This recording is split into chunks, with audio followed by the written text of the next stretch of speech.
Alright, sorry about that. I clicked the wrong button before I started. But hey guys, James here again. This is gonna be what if Luffy was Sung Jin Woo. This thumbnail was made by Mark Spade, a subscriber and someone in my Discord server. He makes what if too. I recommend you check him out. He's pretty cool. So yeah.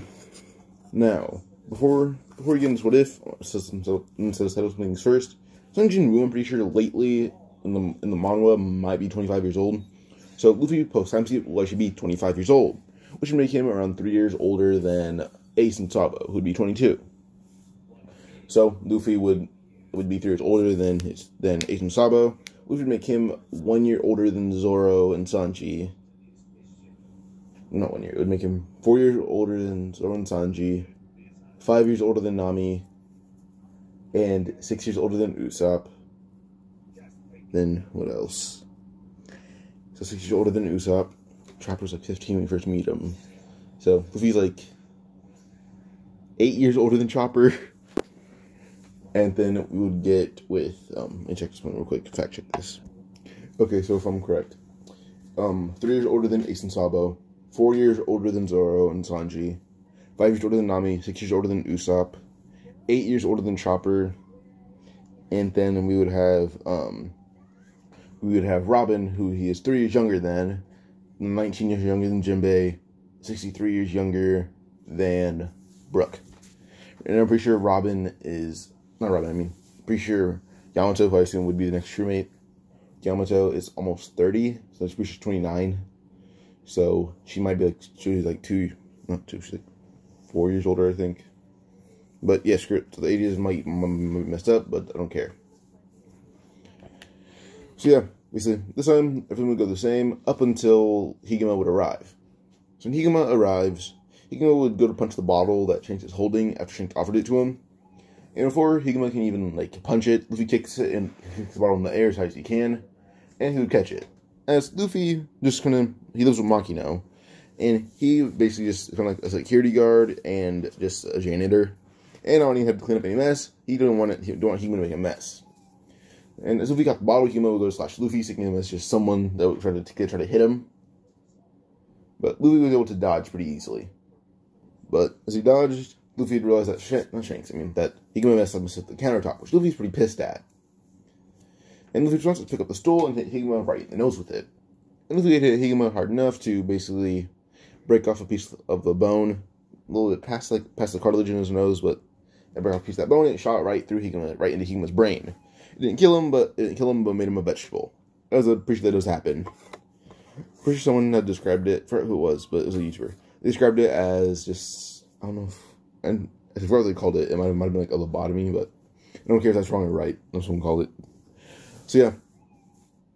And after that, Shanks realized that Higuma is not dead, but Higuma is not going to be physically able to do anything he wants anymore.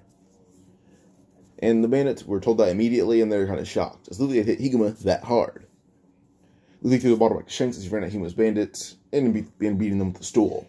And when he's done, Luffy was covered in a little bit of blood, and had a few splash marks, and no guns were fired, as Yasopp and, guns were fired, but not from the bandits. If a gun was drawn, Yasopp and Lucky Uru were able to handle it pretty easily by shooting the guns out of their hands. And Luffy he almost got stabbed once or twice, but the blade didn't go in too deep. So yeah, eventually he does get medical attention, and eventually does eat something that he ate had been a devil fruit called the Level No Mi. Instead of the Gomu Gomu no Mi we saw after, it was the Level No Mi, because that fruit. Oh, the people that have had it will only be Roger and Joy Boy. Roger got so strong so fast due to the Level fruit, and Joy Boy became so notorious as he had awakened the Level No Mi, which Roger was not able to do. But awakening the Level No Mi is basically pause real quick, sorry.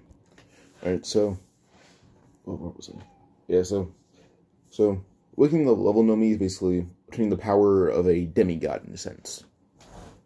Because Joy Boy's strength had reached beyond Herculean levels, or Heraclean levels, and he had gained mastery over swordsmanship, marksmanship, bowmanship, I guess, like using a bow and actually bowjutsu.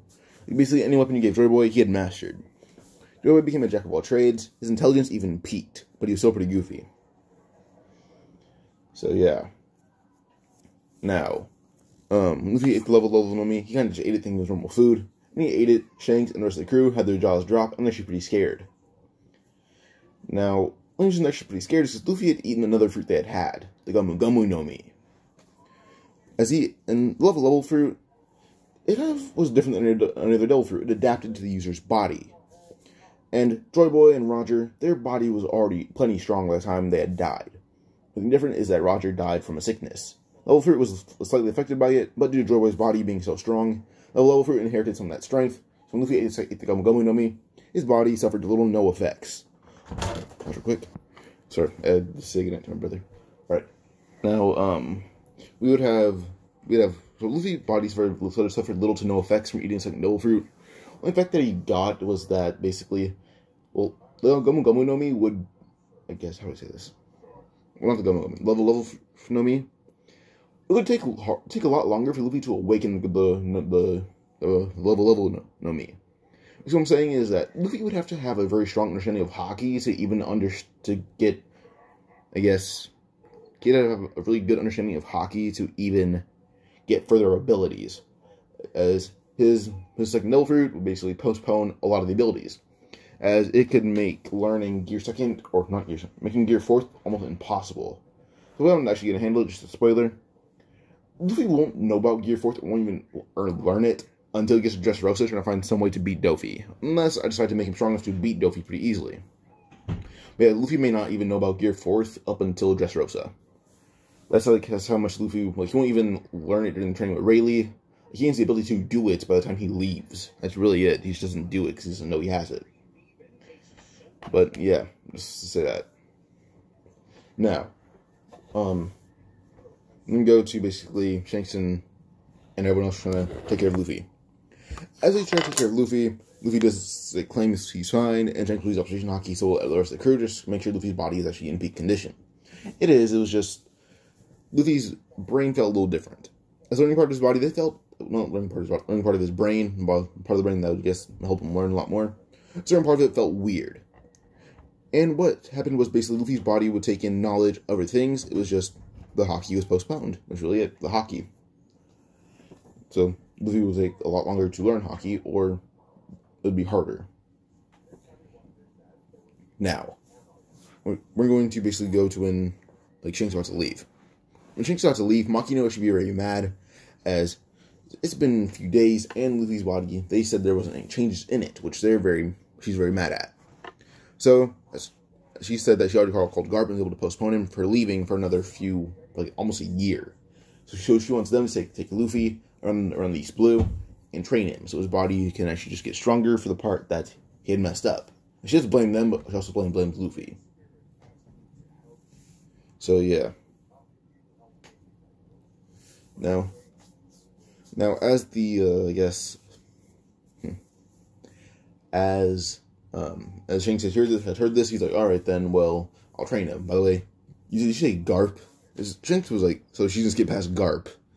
So Luffy has to reveal that he's Garp's grandson, but despises his being in the Marines. So Shanks like, alright then, just don't tell your grandpa that I trained you. He agrees to this, and he would take him around the East Blue around the course for over a year, because Garp had to go on another mission. So Luffy would basically everything would be pushed back a lot. Everything would for the whole Luffy's childhood thing. Everything would be pushed back a bit until Luffy comes back. So during this year and a half, Luffy had trained with Shanks as much as possible.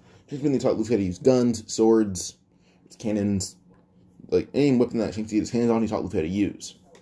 And Luffy even recommended that they go meet Usopp, which Usopp was very against because he did know his wife had died.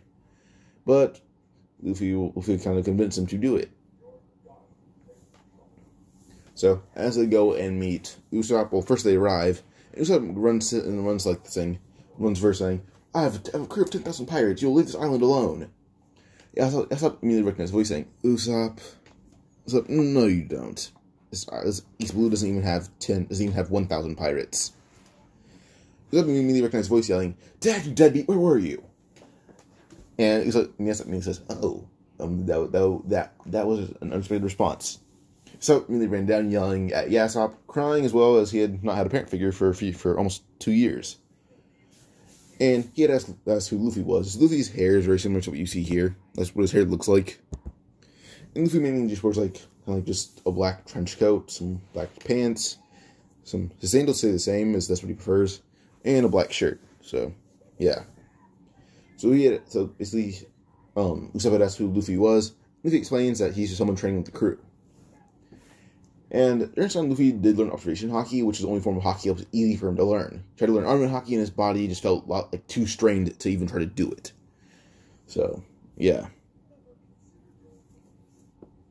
Now, eventually, Luffy and Usopp get pretty well acquainted, and Yasopp even personally teaches Usopp how to use guns, and any weapon they get their hands on that Luffy had learned.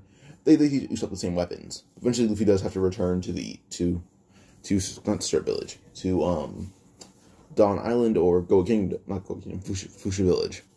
So as she returns there, Shanks would leave, and Luffy would talk to Makino for a bit. She's not seen him for a long time. Luffy, despite being 14, is around almost 6 feet tall. Luffy at 14 is around 5'8". So he's already taller than Zoro and Sanji. Luffy would talk to Makino. She's just amazed at how big he is. Now, eventually, Garp does come see Luffy and is also shocked at how big he is. And that's literally just level fruit, as Luffy didn't unlock the ability to use dungeons or unlock daily challenges. He didn't unlock that ability. He has to unlock it. But eventually, Garp would just want to test out Luffy's skill, as Luffy did say he spent a long time training. Garp and Luffy began fighting, as Garp can acknowledge Luffy physically is stronger, but he's nothing compared to Garp. Garp is able to still beat the crap out of Luffy, and Luffy does, just get strong enough to actually unlock daily challenges. So, yeah. Now, eventually this lead to Luffy being introduced to Ace and Sabo, and they're also amazed at the freakish giant, who's not much older than them. As Luffy will talk to them, they kind of I guess, let's see this. As they talk, Ace and Sabo kind of took Luffy's place at the bandit's house. They kind of question if Luffy's even strong. That's one of those things that Sabo mumbled, saying, I bet this guy's so weak he can't even keep up with us. So Garp had mentioned, and saying, I heard that. If you fought Luffy, he could tear you apart in 18 different ways in 2 seconds. Sabo says, with that an exact calculation, that's when Garp would say, nope, nah, that's just lowballing it. They froze immediately, as Garp had said, that if Luffy was a Marine and had proper training, Luffy may even be promoted to one of the higher ranks immediately. Which they're like, oh, that's hard, we know that, at least.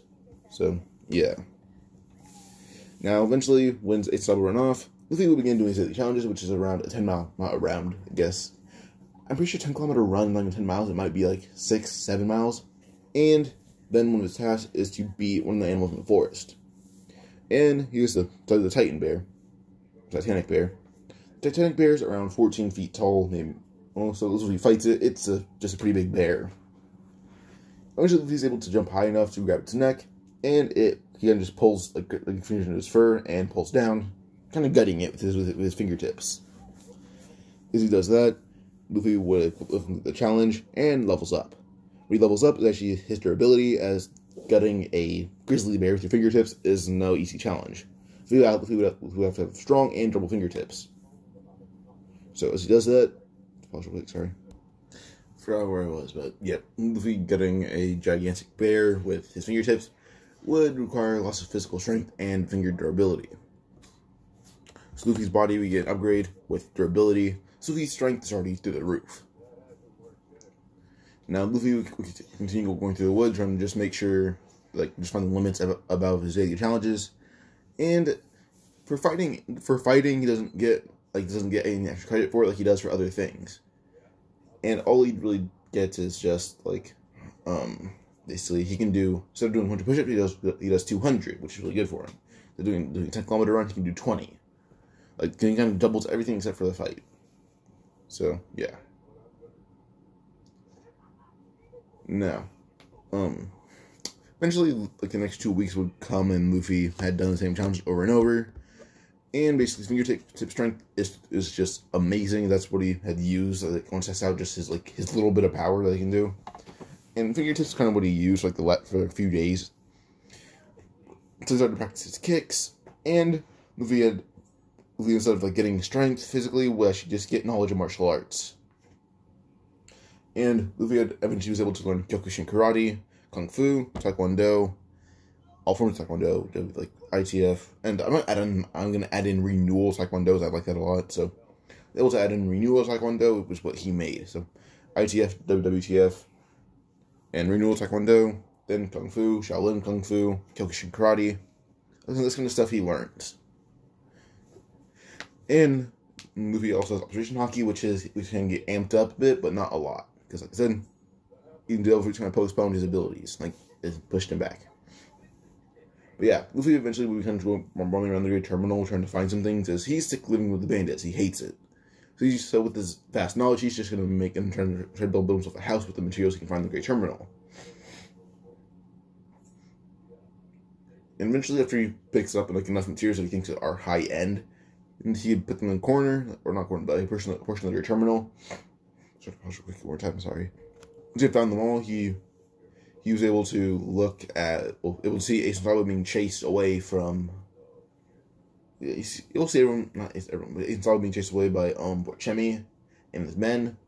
He saw Borchemi swing down his sword on Ace, and Luffy saw what Borchemi was using, and the angle, Ace would have been cut clean in half, down the middle. So Luffy was able to find just a sharp piece of metal, and threw it as fast and hard as he can, and it stuck right through Borchemi's wrist, and he dropped his sword, making a very slim and shallow slash on Ace's back. But Ace wasn't really fazed by it. He's like, oh, I've had worse things hurt than this. But he turned around, seeing Borchemi with a piece of metal through his wrist, and looked a little confused. They saw Luffy with tons of materials, and saw him just cleaning out small pieces of metal. And everyone, Borchemi's men, saw Luffy throw it, or at least saw where it came from, and it was Luffy. Now, as all the other parts of Borchemi's men ran at Luffy, Borchemi was just trying to pull the other piece of metal out of his wrist. As they ran at Luffy just uses his martial arts to take down these guys like it was nothing. And eventually does like in just a sense to do like, Luffy called this punch the Fist of the Black Turtle, as the punch connected to the last guy, and broke everyone in the guy's torso, and sent him flying through the air. By the time the guy landed, he might not even be alive. Luffy doesn't know, but he doesn't really care. He moved all his materials to a spot in the forest where he thought was a pretty good open area, and he built his own house, or a small shack, basically. And a part of it does connect to a tree. It's kind of like an escape shelter, as it's attached to the tree, but Luffy has a spot where he's able to climb under, like through the floorboards and under the tree. It's like a safety shelter if like anything starts burning. So yeah.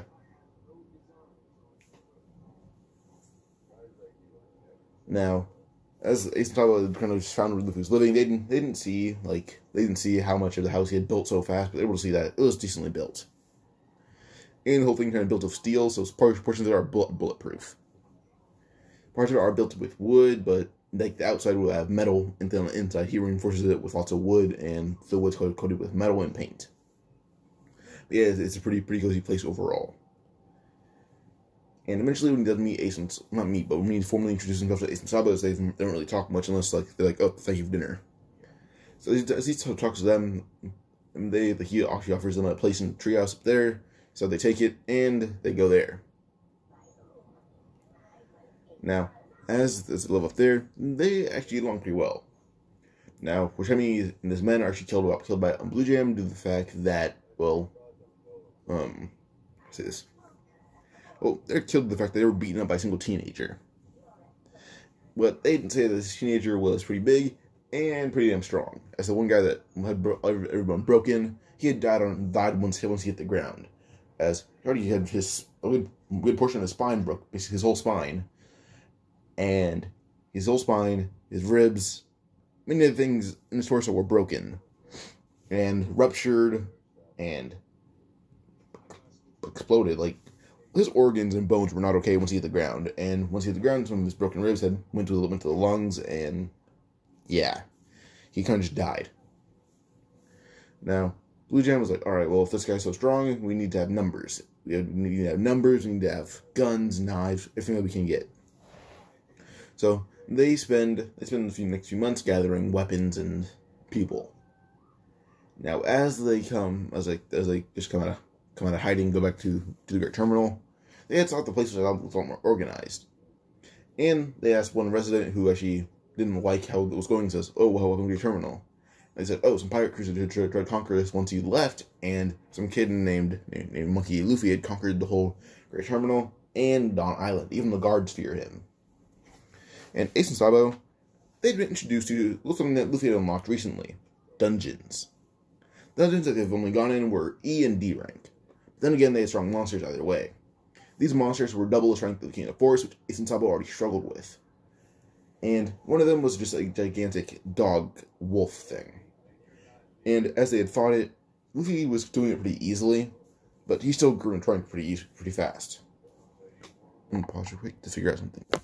Okay, so only to name a few of the martial arts Luffy learns. These are some of the most deadly martial arts in the world. We'd have Muay Thai or Thai boxing.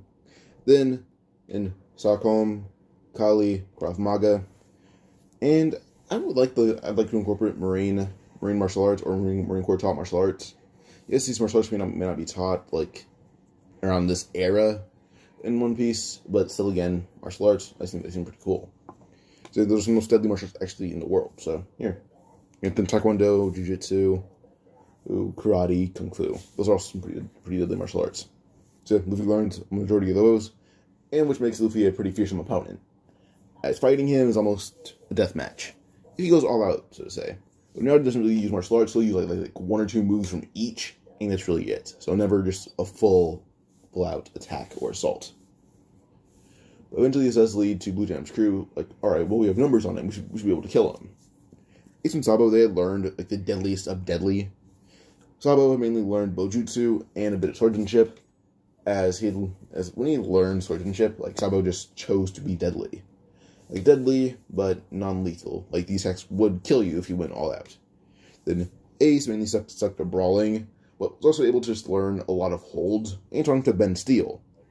And one of the upgrades they have gotten for Ace and Sabo strictly is that the weapons have been upgraded so much to the point where they're kind of like rubber, but metal at the same time. Like, you can bend it to your own will, but it'll take forever to break it. You can bend it and put it back in place, and it will just take 1,000 more times to do that before it actually breaks. So yeah. But eventually, Blue Jam would just find Ace and Sabo's hideout in the Great Terminal as just a gigantic... Like Great Terminal had been built up a bit to like a small town. It's still covered in trash, but it's more organized. There's a point where not even like wants to burn it down because one, they're scared of Luffy, but they also just think it's a little more organized. Like, oh, we'll keep dumping trash in there, and they could build out of it more. So yeah, but Blue Jam's crew able to find where Ace and Sabo are hanging out, and they burst in there. Blue Jam put a gun to Luffy's head, seeing him as the biggest guy there and the oldest. But against Luffy's head, he tries to fire it, but as he fires it, suddenly the bullet would not hit. Luffy was able to dodge it at basically point blank range, which did amaze Blue Jam. And suddenly, Blue Jam is hit in the chest with the palm strike, and Luffy then jumps in the air, spinning around, yelling, "Kick the Red Phoenix!" And this Blue Jam square in the face, and went flying out of the building, and through a few houses. As Blue Jam hits the ground, you can't tell if he's alive or dying, as his body hurts, and he's in so much pain that it feels like he's not even really, well, all there. It feels like his body is between life and death. And then the rest of the crew would run at Luffy and Ace and Sabo trying to fire guns. Then Ace and Sabo were able to disappear from their vision and hit everyone to the ground. And Luffy, the level fruit didn't kind of amp his body a little bit, so instead of looking a little slim like Luffy actually does, he gets a little more muscle mass. Not like Zoro levels of muscle mass, but kind of like physically similar to Sanji. That's what his body looks like, physically similar to Sanji. And yeah, his hair just going to grow out a bit, so yeah. Like Sabo, they're a little bigger for being, well, I believe they'd be like 11 at this point. So, well, Ace actually be 12. So, yeah. Yeah, Ace and Sabo would both be 12. Their birthdays are very early in the year. So they both be 12, but their height are around like 5'5" each. So they're pretty decent height for, not decent, they're pretty tall for their age. But yeah, so that was like down Blue Jam's crew. And Luffy would proceed to use his very deadly martial arts, and he kind of imitated his own martial arts. I haven't come up with a name for it, so I'm going to come up with a name right now. So Luffy's fighting style basically called Monkey Saitaru, which is basically just monkey style. Because Monkey D. Luffy and all moves he uses are a combo of multiple martial arts in one, or just one trick martial art. But with all of them combined, it's Monkey Saitaru. Or Monkey Saitaru. But yeah, so monkey style, because Monkey D. Luffy, it's his martial arts style. Ace and Sabo are also pretty prominent users of it, and they're pretty deadly themselves.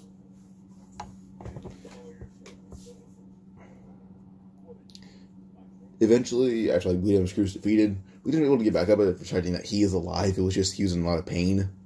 As he approaches, seeing his crew on the ground defeated, and Ace and Sabo with a few very small cuts, with Luffy just one little bruise on his cheek. So Luffy went for a kick, and Luffy still being a little goofy and trying to laugh in the middle of it, which did cause some distraction, and someone tackled him. His leg didn't break, but he kind of bent in a weird way, and he hit his face on his table, and it was bruised, but that's really it. But he's able to get rid of his structure, as you can tackle him anywhere you want, or like hit as hard as you want. His bones are almost as hard as steel. Like they bend like I said. Well, plus Gomu no Mi, he bends weirdly, so his leg didn't break as he wasn't using. Actually, that's over is really important. Luffy can turn off the Gomu no Mi using level fruit. He can turn it off. So basically, usually instead of Luffy being rubber at all times, he can actually just decide when he wants to be rubber, and he wasn't being rubber during this moment. But if you guys are wondering why he doesn't use rubber moves, he does. It's literally just him stretching out his limbs and grabbing someone, and then putting them in Jiu-Jitsu hold like that, but I don't say it. Sorry. But yeah, so Blue Arm's crew is kind of defeated, and Luffy would say that they can live in their terminal as normal people, on one condition, that they can have their ship. So Ujam agrees to this, as he even turns in all the weapons and stuff. Luffy would walk into like the kingdom, the Gold Kingdom, turning in all Blue Gems. His crew is just tattered clothes. Like first, like he puts them back together as much as he can. Using like his intelligence is pretty good, so he can do a lot of things. He's able to repair their clothes that they don't wear anymore. He's able to clean their guns, and he does fix up Ace and Sabo's pipes. But using the level fruit, he just takes away the power up they've had, so they're kind of more regular pipes now.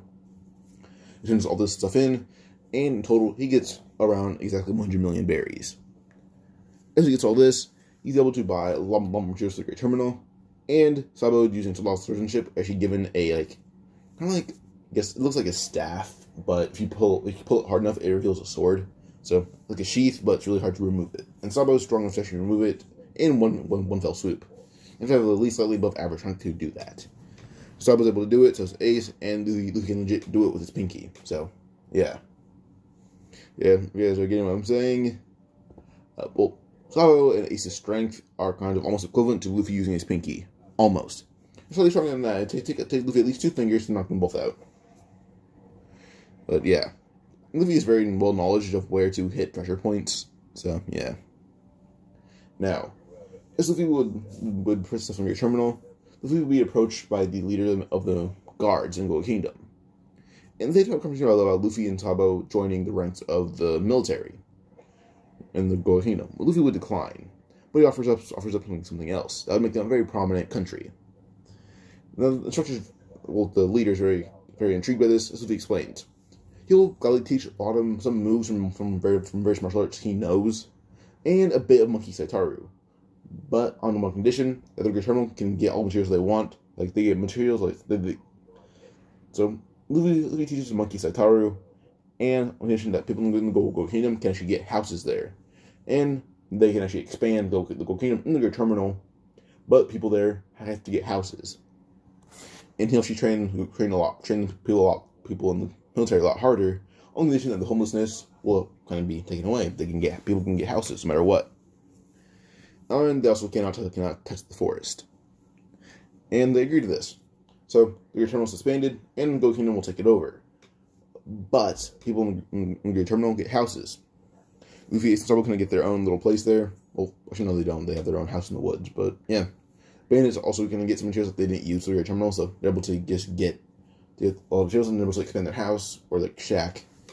And they also found out about some weapons that they didn't use. Like, there's too much weapons, they were given to the bandits. The bandits just use them to hunt. The bandits are now hunters. And Nagari had to admit this was a really good change. So, yeah. In the Gold Kingdom, they're actually pretty strong now. And they're even known as strong kingdom in the east. And as is heard, well, it's kind of scared of certain someone, that being Arlong. But this takes place over like the span of like 3 months, 34 months, maybe even 5. But yeah, so it's almost been a full year. But oh yeah, well, I should have said Luffy celebrated all his birthdays early in the year. Well, Luffy's birthday comes from like towards the middle of it, but yeah. So this time Luffy had also turned 15, so he will leave to be a pirate very soon. But yeah, so Luffy is able to he's going to go to Kingdom, train them in Monkey Saitaru. And as he trained them, the goal of the Gold Kingdom was growing in strength very fast, even scared Arlong. He was worried that they may conquer other territories. But with the Gold Kingdom being this strong, Luffy kind of taught them, like, well, you train under me on the condition that you humble yourselves. Like, you cannot be as trashy as the king. Yes, you may be born noble or be born in some elite status, but you cannot be arrogant or cocky or anything. Some people have a problem with this, thinking they could beat Luffy themselves, instead of them being put in the hospital for weeks on end. So the people there on Luffy's group are now very humble and very respectful. Luffy himself has even set out on a few missions for the military, and his most recent mission that he's given is to actually take down Fishman pirates. As some people in the Fishman pirates, the Arlong pirates, someone in Kokoshi Village will be able to write a letter to the Gold Kingdom asking for help. And then the Gold Kingdom will actually write a letter back, and it's able to be delivered to be a news coup. And Arlong didn't really care about it, but nothing that was sneakily given was, yes, we can help you, I'll get you to give us this many berries. And Nami had wrote the letter, like, oh, so I need to pay them this much money to actually help them. Not help them, but to help us.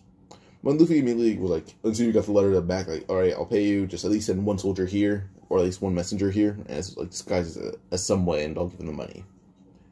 Luffy immediately just took the letter and just like tore it up and sent the letter back to Nami, and was like, I'm basically the head of the military, you do not need to pay. I'll come myself and defeat the crew.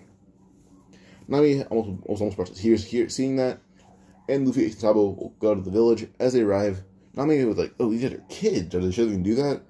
Then she realized that Luffy kind of looks good. That's like the first thing you notice about Luffy, besides that he's young.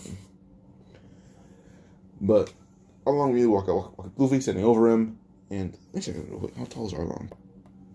So Luffy at this point is like around like exactly 6 foot, while Arlong's like 8'7". So he's towering over Luffy, but can I admit Luffy's pretty big for someone his age. Arlong needed to go down to go slash out on Luffy using his hand. But then his hand would like go up, it's like cocks back. Suddenly he realized that his arm doesn't it won't move anymore. And Nami and the rest of the Fishman crew were able to, at least not the rest of them, but the ones that knew Fishman card, the experienced fighters were able to see that Luffy kicked Arlong so fast and hard enough that it destroyed a lot of Arlong's bone with the force he had used. Arlong's arm immediately fell, and he could not move it properly. Suddenly Luffy would just say, alright, well, your arm's destroyed, and any other limb you want gone. And Nami was able to realize he's serious. He is the leader of the military. He destroyed bone like it was nothing. Now, Arlong immediately tried to go stab Luffy or bite down. Luffy's able to manipulate Gomu no Mi, plus his elite muscle control and actually physical control of his body, to the point where Arlong bit down, but the Gomu no Mi sank down as Arlong bites. So no damage actually done. So Luffy then suddenly would just blow into his thumb, and he sends out a burst of air to that point, sending Arlong's his jaw open widely. Which is to make a few scratches on Luffy's body, and they make his thumb hurt as he bit into it first. Yeah, so Luffy's able to just control the flow of air in his body pretty easily like that. And he doesn't really have Gear 30 yet. He doesn't understand the concept of it, but he's able to understand the concept of Gear 2nd. It's just he's hesitant to use it, understanding the cost of it. But with his body being so durable, Gear 2nd does little to nothing. Plus, all of how advanced his body is, and without going on me, he's faster and stronger than Gear 2nd. Well, Kanon Gear 2nd. Minus, not Wano Gear 2nd, at least. Well, not post-time skip Gear 2nd. Every form of Gear 2nd we see pre-time skip, base Luffy right now is stronger than that by hundreds of times. So yeah. Now, back to Luffy currently. So Arlong's bite basically did nothing to Luffy, but he went down to go for just a basic punch, seeing what Luffy would do, which led to Luffy dodging, putting Arlong in a triangle choke. Eventually he's able to just kind of mess with the leg using Gomu no Mi, and would twist him a certain way to break Arlong's neck, so to say, or pseudo break it. It doesn't kill Arlong, but paralyzes him from the neck down. He hits the ground, he realizes he cannot move. Armin freaking out, saying this, Luffy just twists his neck back in place, making his head go on straight. But Armin still cannot move. We can kind of just twitch his muscles, and that's really it. Like, you can do, like, slight movements. As he steps over Armin, he looks straight at Kyuubi, Hachi, and Chu, saying that these guys are the real fighters of the crew. So, come at him. Kyuubi immediately ran to, do fisherman karate. Luffy immediately began taking the hits head on, and then copying them back to Kyuubi. The only difference is Luffy cannot do fisherman karate underwater. He can do them above land, but doing them on water is a whole different story.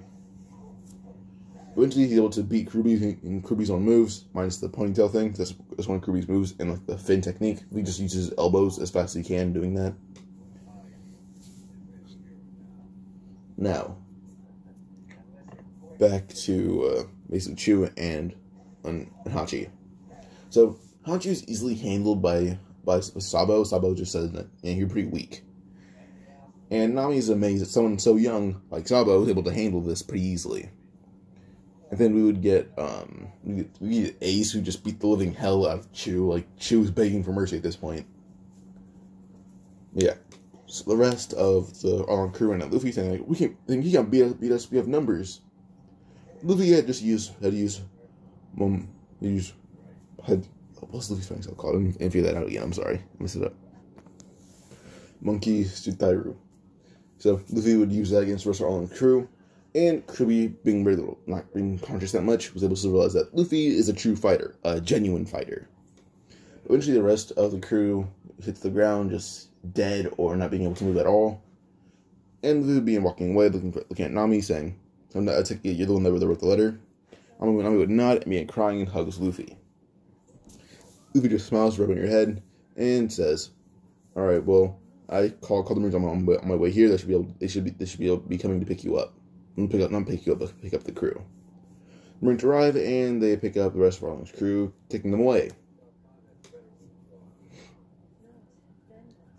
Now, eventually,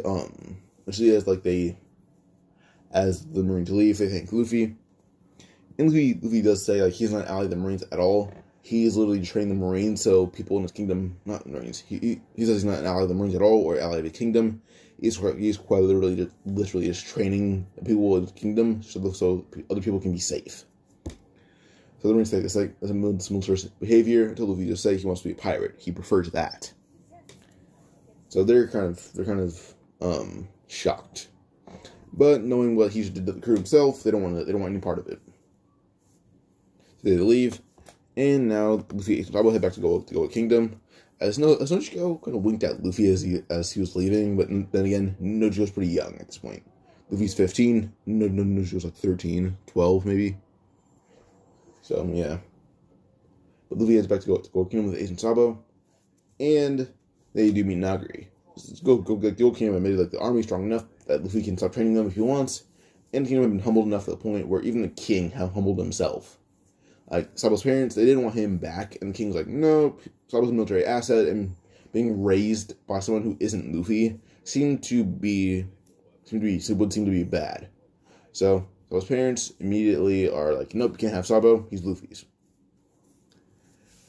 So yeah, Garp had even heard what Luffy had done, and even came check on him a few times, and he tested himself against Luffy's martial arts.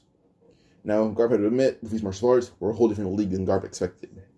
As Garp still again can beat Luffy, he's not like nothing, but Garp has to at least use 40% of his power to take down Luffy, which is pretty impressive. Yeah, so Luffy stopped training the Gold Kingdom military, but he's forever given all the legendary status, even a statue. And some people are like, oh, can we teach Monkey Saitaro from here on out? He explains, no, you cannot, unless I taught it to you personally. Like, unless I taught it to you personally, like I taught Ace and Sabo, or I taught like your commanding officer, no, you cannot. So Luffy's like, all right, well, once I come back to the kingdom, once I retire from doing whatever I do, I'll come back and personally teach the military myself for years. But then again, you have to teach yourself specific martial arts, like have certain ranks learn this many martial arts, or certain ranks learn a martial art. So yeah, Luffy just has like, you cannot teach Monkey Sutairu. You cannot teach it. It's my martial art. Yeah, so eventually as he's leaving the kingdom, he Nagari will stop him, saying that like this is pretty impressive and pretty young at the same time. Luffy's a little confused until Luffy had recognized him as an old man. Luffy had talked to once or twice. And as they talked for a bit, Nagri even revealed that he was a pirate who fought Roger. And Ace does reveal he's Roger's son. Like, the whole kingdom knows he's Roger's son. It's not even, it's like he doesn't get someone glares, like, kind of like Naruto, but not on a big scale. Like, he does get, like, the food thrown at him, like, yelled at, and despised. But then again, like, he's Luffy's subordinate. You can't get mad at, well, not subordinate, he's like one of Luffy's right-hand men. You can't get mad at him the whole time.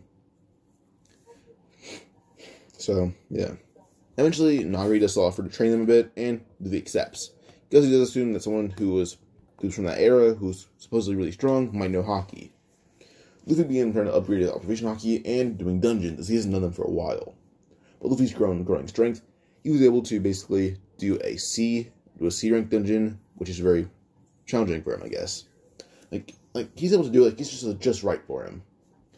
It's not very challenging for them, but they're able to get through it alive, but with a few scratches. And Nagri had even seen him do dungeons, so he's very impressed with it. He was like, alright, well, I'm too old to do that, so once you guys come out, test your skills against me, and I'll determine whether you're ready to keep on training with me or not. Now, a few times, Luffy, Ace, and Sabo both all come out like, oh, no, you're not ready yet. But eventually, by the time Luffy's 16, he had surpassed Nagri's skill. He even unwakened his Conqueror's Haki. He can't use it by will at all. And his body then replaces his Conquerors, like his ability to use Conquerors by will, with his ability to use Voice of All Things by will. Yeah, so by the time Luffy's 16, Ace and Sabo would be around, like, he's 3 years older than them, so 16, they're both 13. Luffy explains that he won't leave the Rear Terminal, and he won't leave Gold Kingdom until he's like, let's say, so the time skip, after time skip, he'd be 25. Before that means he'd be 23. He won't leave until he's 20, let's say that. He won't leave till they're 17, so, no, they'll get till he's 20, so, yeah, till they're 17, until he's 20. So, he training with them in Nagri, and eventually, by the time Sabo are 17, they're some of the finest warriors on the planet. While Luffy is the peak of warriors, he's the best martial artist you'd ever meet. Luffy has sailed out of the East Blue, even through the Grand Line multiple times. And find a place real quick. So, Luffy being journeyed outside of the East, he kind of visited Karate Island, which Jerry from CP6 had mentioned. So, yeah, Luffy had met Jerry from CP6 early on, and he'd be living hell out of him for fun. Jerry was one of the best boxers. I don't think he was, but say he was one of the best boxers for Karate Island. And when he fought Luffy, Luffy's version of boxing, which was just the basics, but with Luffy's body type and the way he fights, Jerry was abused like another time. Like even when he gets beat by Sanji later on, he would be completely abused. Like Luffy went beyond what Sanji would do to him. But yeah. Now, eventually, when Luffy leaves Karate Island, which is in the South Blue, I believe, he would continue going around the world, and he would continue just learn various martial arts that he had not learned yet. Some martial arts that his body kind of like downloaded, so to say, would be Samurai Hushiki. He had learned Tekai.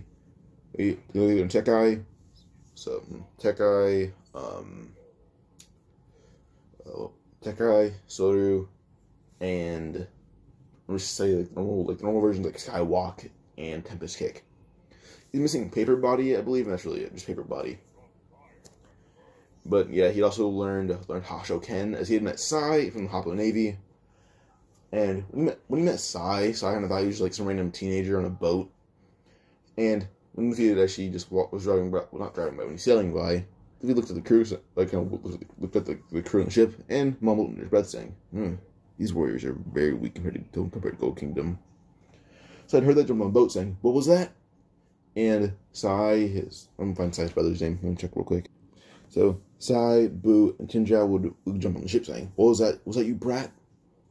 You mentioned that, it said again, these crews are nothing compared to the Gold Kingdom soldiers. And Sai would say, what do you know about such a militant force, boy? Luffy explains that he trained them, and Sai's like, oh, really? What's martial art called? Luffy says, Monkey Sayatsu. Monkey Sutayatsu. Sai says, oh, really? Well, it's not. How do you know that? Luffy explains, he made it. Sai wouldn't believe Luffy as he went to attack him, trying to use Hasho Ken. Luffy began using the purest forms of Monkey Sutayatsu, and beat the living hell out of Sai. Boo began trying to use Hashoken as well, which Luffy began using moves from Sai that he saw, and was able to already tell that Hashoken is just kind of controlling the vibrations you emit with your attacks. And as he used it, Boo was easily defeated. With Don Tinjao, though, Don Tinjao's Haki was able to basically obliterate Luffy, but Luffy was able to get in one really strong hit that did fix Chinjao's head. So Luffy hit the ground. Chinjao said, "Oh, you're not too bad of a kid. No, my head's fixed." He picked up Chinjao and Sai, saying, I will forgive you and go King for doing this to me, my soldiers. But you're pretty okay, kid." So yeah. Now eventually Luffy would continue to just sail around, and he actually travel to the island where Hoppo Navy would stay, and would actually request that he train under them. Chinjao would ask why, and Luffy explains that he is Monkey D. Garp's grandson. Initially, Chinjao was going to kill Luffy off of that immediately. Luffy explains he has no interest in being a marine and no interest in Garp. His goal is actually beat Garp. Chinjao agrees with this and began training Luffy himself. And Luffy stays out of the East Blue for months on end at times, just to give Ace and Zoro some time to train together themselves. But Luffy kind of came back to the East after the training after around 1 year. When he came back, Luffy had also journeyed to, I forget what island it was, but basically where Ideo and Blue Gilly trained. Those two guys trained. And Luffy did meet Ideo and Blue Gilly. Ideo did explain his version of boxing, where he kind of just launched out explosives. Luffy mentions that he can use Delph Vortex, allows him to extend his arms. As he uses it, Blue Gilly is able to learn Ideo's explosive martial arts, or Hakai Ho. And as he uses it, he's pretty good at it. And Blue Gilly is able to learn just the kicks, and he had been able to outmatch them pretty easily. No matter what race you are that would fit your fighting style, Luffy's Gomu no Mi can match it. Unless you're a giant, because it's going to be pretty hard to get that big. So yeah, now Luffy would head back all the way over to the East Blue. And when he returns, he actually mentioned to Ace and Sabo that he had enhanced Monkey Tsutayatsu, as he reveals this new version of it to them. You guys are wondering what's different about it. Basically, the Rokushiki, advanced version of boxing, wrestling, Hashoken, everything. Ace and Sabo, they became more elite warriors, and eventually 3 years had passed. Luffy's now 20, Ace and Sabo are both 17. Now, even Nagri took part in learning Monkey Tsutayatsu, even took part in a few dungeons. And the dungeon, in return of Luffy, just like Luffy actually volunteering just to take away some of his power, and the dungeon being, well, kind of a sentient being. Only thing it lacks is lots of emotion. It wouldn't let Luffy just take away the power that he worked so hard for. It would just kind of takes away some of the effects it takes away some of the effects of Nagri being old, and would actually restore some of his youth, making some of his hair go back to normal, and it also would give him the ability to how do I say this? Well, he can move more limber. His body is a little more muscular, and he looks kind of a little more youthful. Instead of looking 70 or something, he looks like he's more like in his 40s or 50s. Yeah, so with this, Luffy actually offers Nagri the position of training the people in So he offers Nagri the position of training the Go Kingdom soldiers. Nagri knows the most advanced version of Monkey Tsutayatsu. Nagri knows all the basic techniques, even some advanced techniques, but soldiers don't know even one advanced technique, and Nagri is the basics down of the new version of it. He teaches this to the soldiers. Even Nagri would work on learning the advanced forms himself, and was able to master them.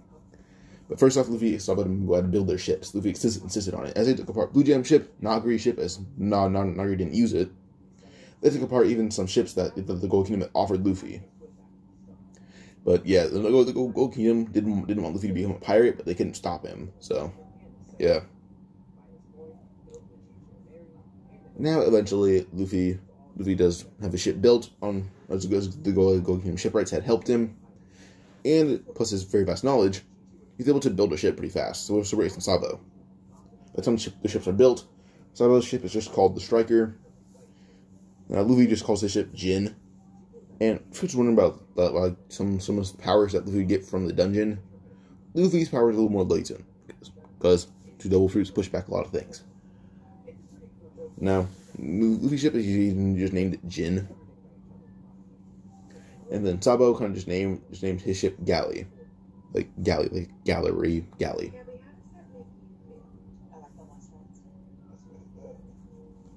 Now, as Luffy sail away, as Sabo sail away their own ways, first Luffy wait around a month for Ace and Sabo to leave. And during this time, I'm actually gonna figure out a better name for Luffy's ship besides Jin.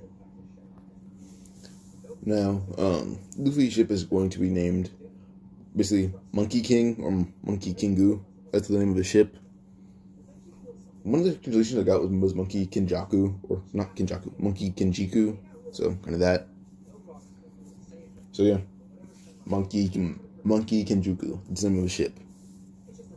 And during 1 month, Luffy also get to go to one advanced dungeon that he barely came out of alive. And it was a B rank dungeon. He's somewhat strong to take on the B rank dungeon. But he came out of it holding a sword, and the sword had a very dark blue tint to it, kind of like indigo. It had like a dark blue, but also light purple tint to it, so indigo. And as he had the sword, it's more like a Tonto or Wakizashi. As he has it, carved in it was Jin. So Luffy ship being named Jin. Like he's got the blade kind of carved into it Jin using a rock. And some of the advantages of the sword. It would basically be able to cause paralysis, cause opponents to bleed more, and bleed out of random holes in their body, and also inflict poison damage. It's just into just to kind of Luffy back for doing such a high-ranking dungeon, but also having some abilities laid back.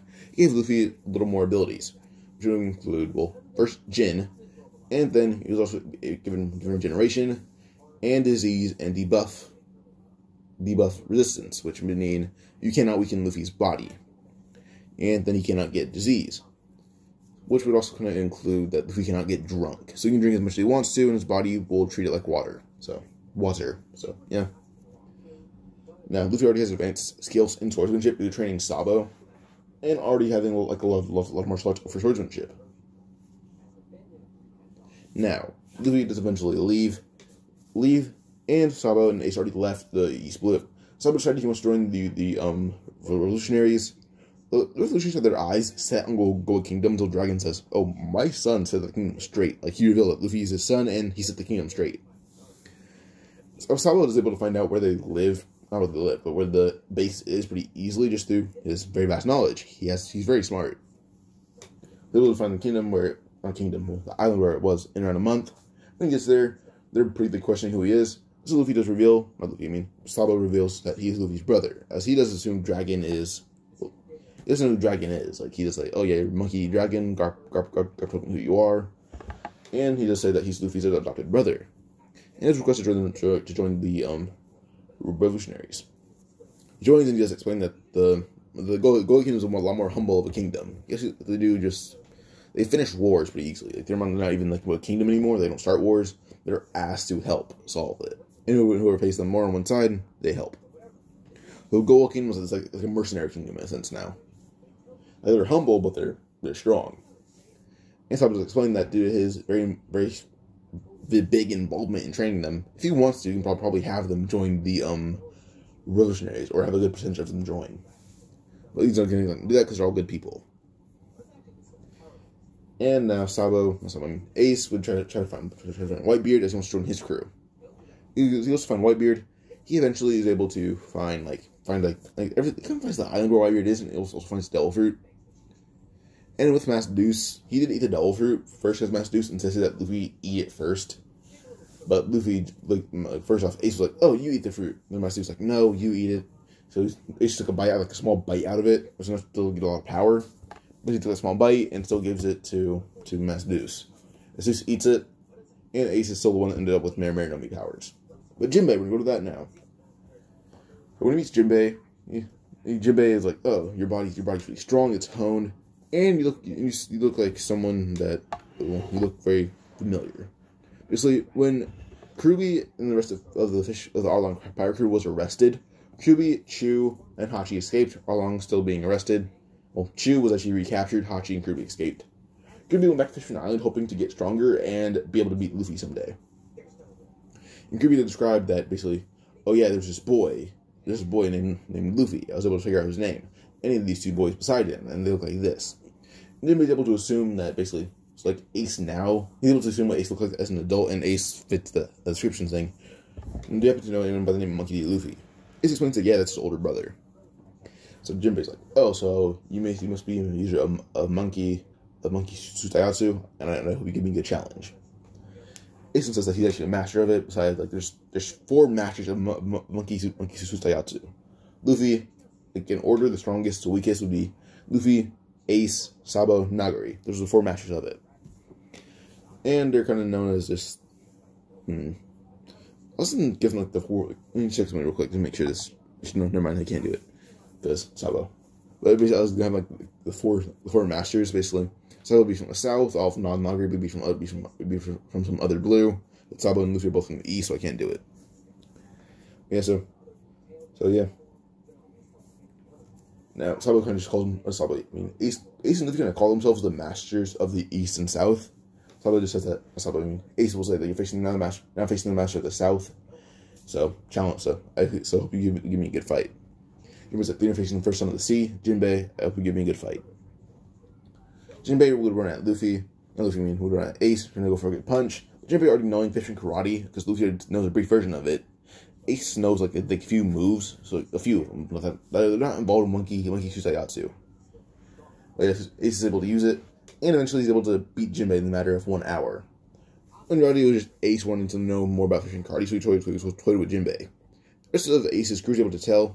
Ace could end the fight in 2 minutes if he chose to. Ace able to kick Jinbei in the neck. He's able to kick Jinbei in the head so fast and hard that it'd kill him.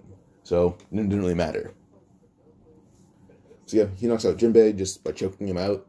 And Ace would display his new mastery of fish and karate. Still, then again, he cannot beat Luffy. No matter what he does, he cannot beat him. Beat him, not beat him. And so when we go to Luffy's adventure in the east, first island Luffy would go to would actually be Shimosuke Village. And I'm pretty sure around this time, Luffy had just... So it's around, like, middle of summer. So, Luffy is... He'd be 4 years older than Zoro. And it's not Zoro's birthday yet, so... Zoro is about 16, 15 maybe. And Kuino would be dead. So, yeah, but Luffy would arrive at Shimosuke Village. And he'd walk up to the dojo. And Luffy's appearance.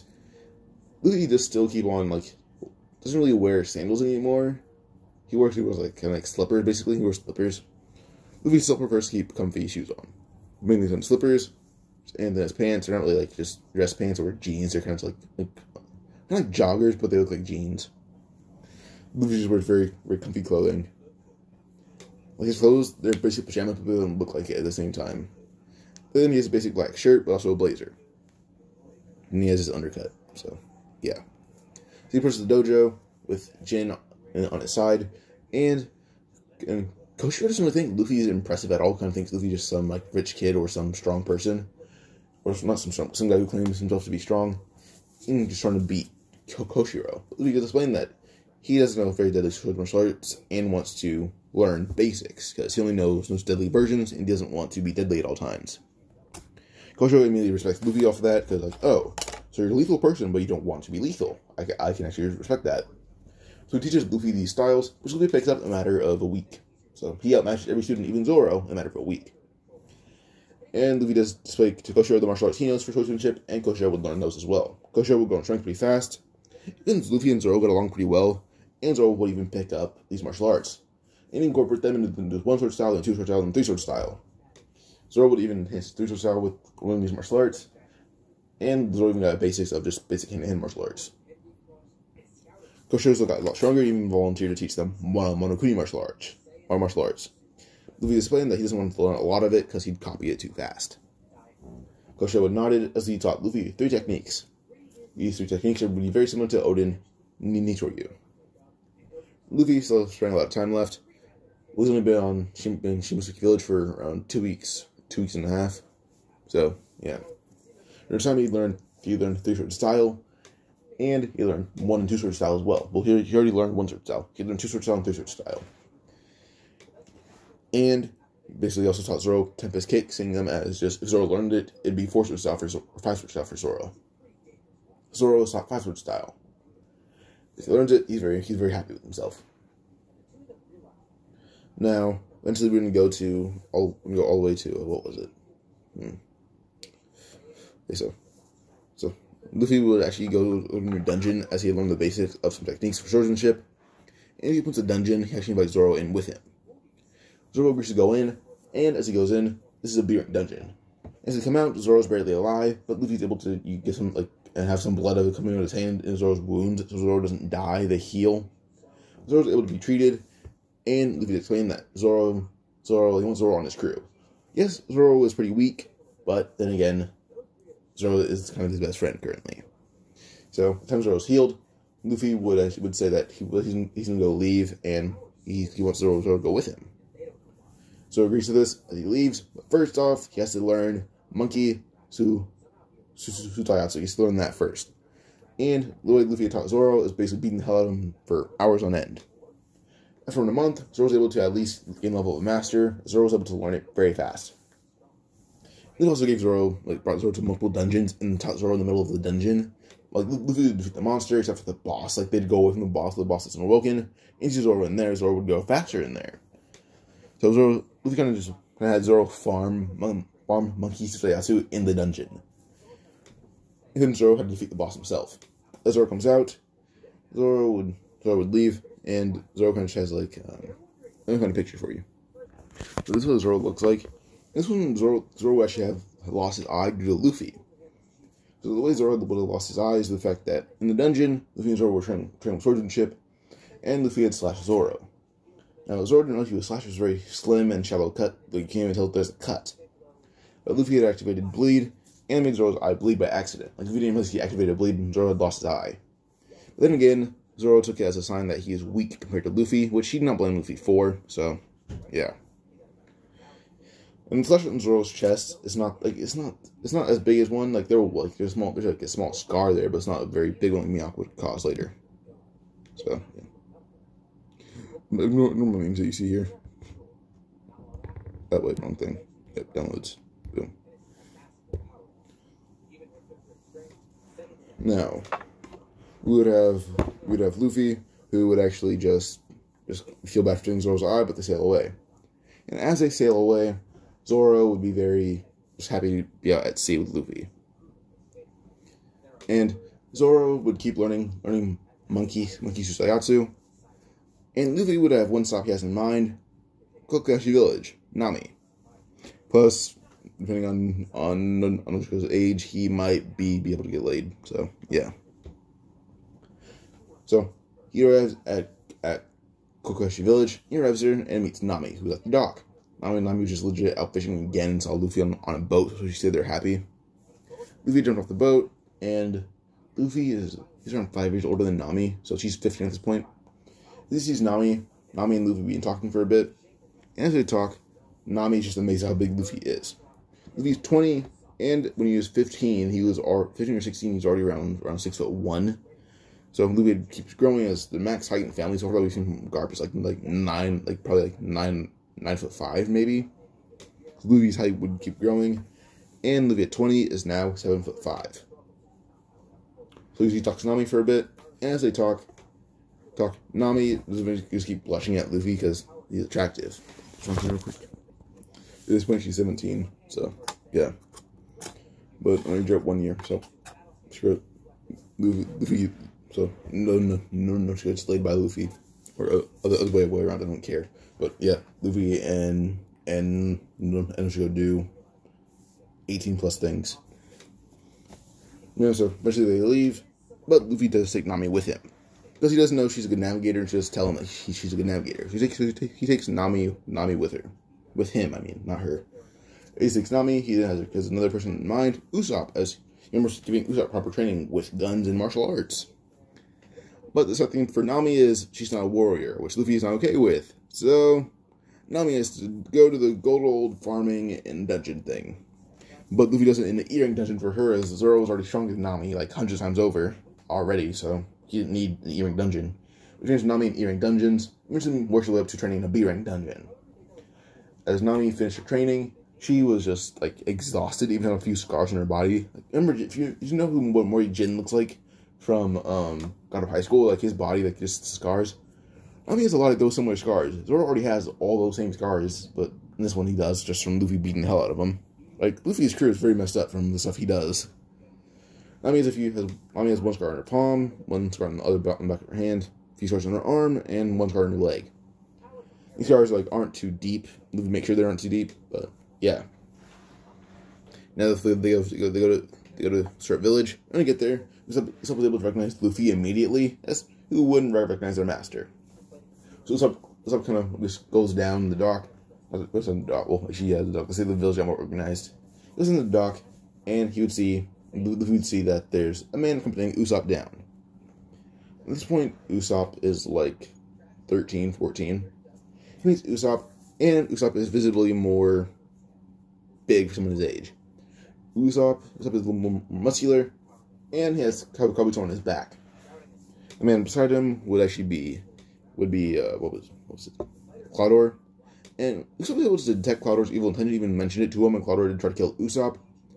And Usopp brought the most humble beating to Cloudor he's ever felt. Usopp mainly fights. Yes, he's not that strong in martial arts. But again, he was trained by Luffy, and we hear about Luffy being the leader of a military group and trained them. Usopp tried to learn as many martial arts as he could and get really strong. Plus, he does know some martial arts for staffs, which he had to learn for Kabuto.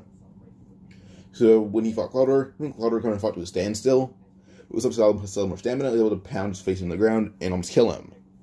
But yeah, Cloudor was humbled, and now even called off the whole raid for the village, because someone as strong as Usopp is here, and Usopp will keep getting stronger. He can't catch Usopp off guard, he can't kill him. Can't do it. And Usopp was able to even get his way into the house and date Kaya, so yeah. Now Usopp and Luffy talk for a bit. Cloudor would ask Usopp who Luffy is, and Usopp mentions that Luffy is Usopp's master. Cloudor immediately froze, realizing that Luffy is probably someone who's above Usopp's league by a lot.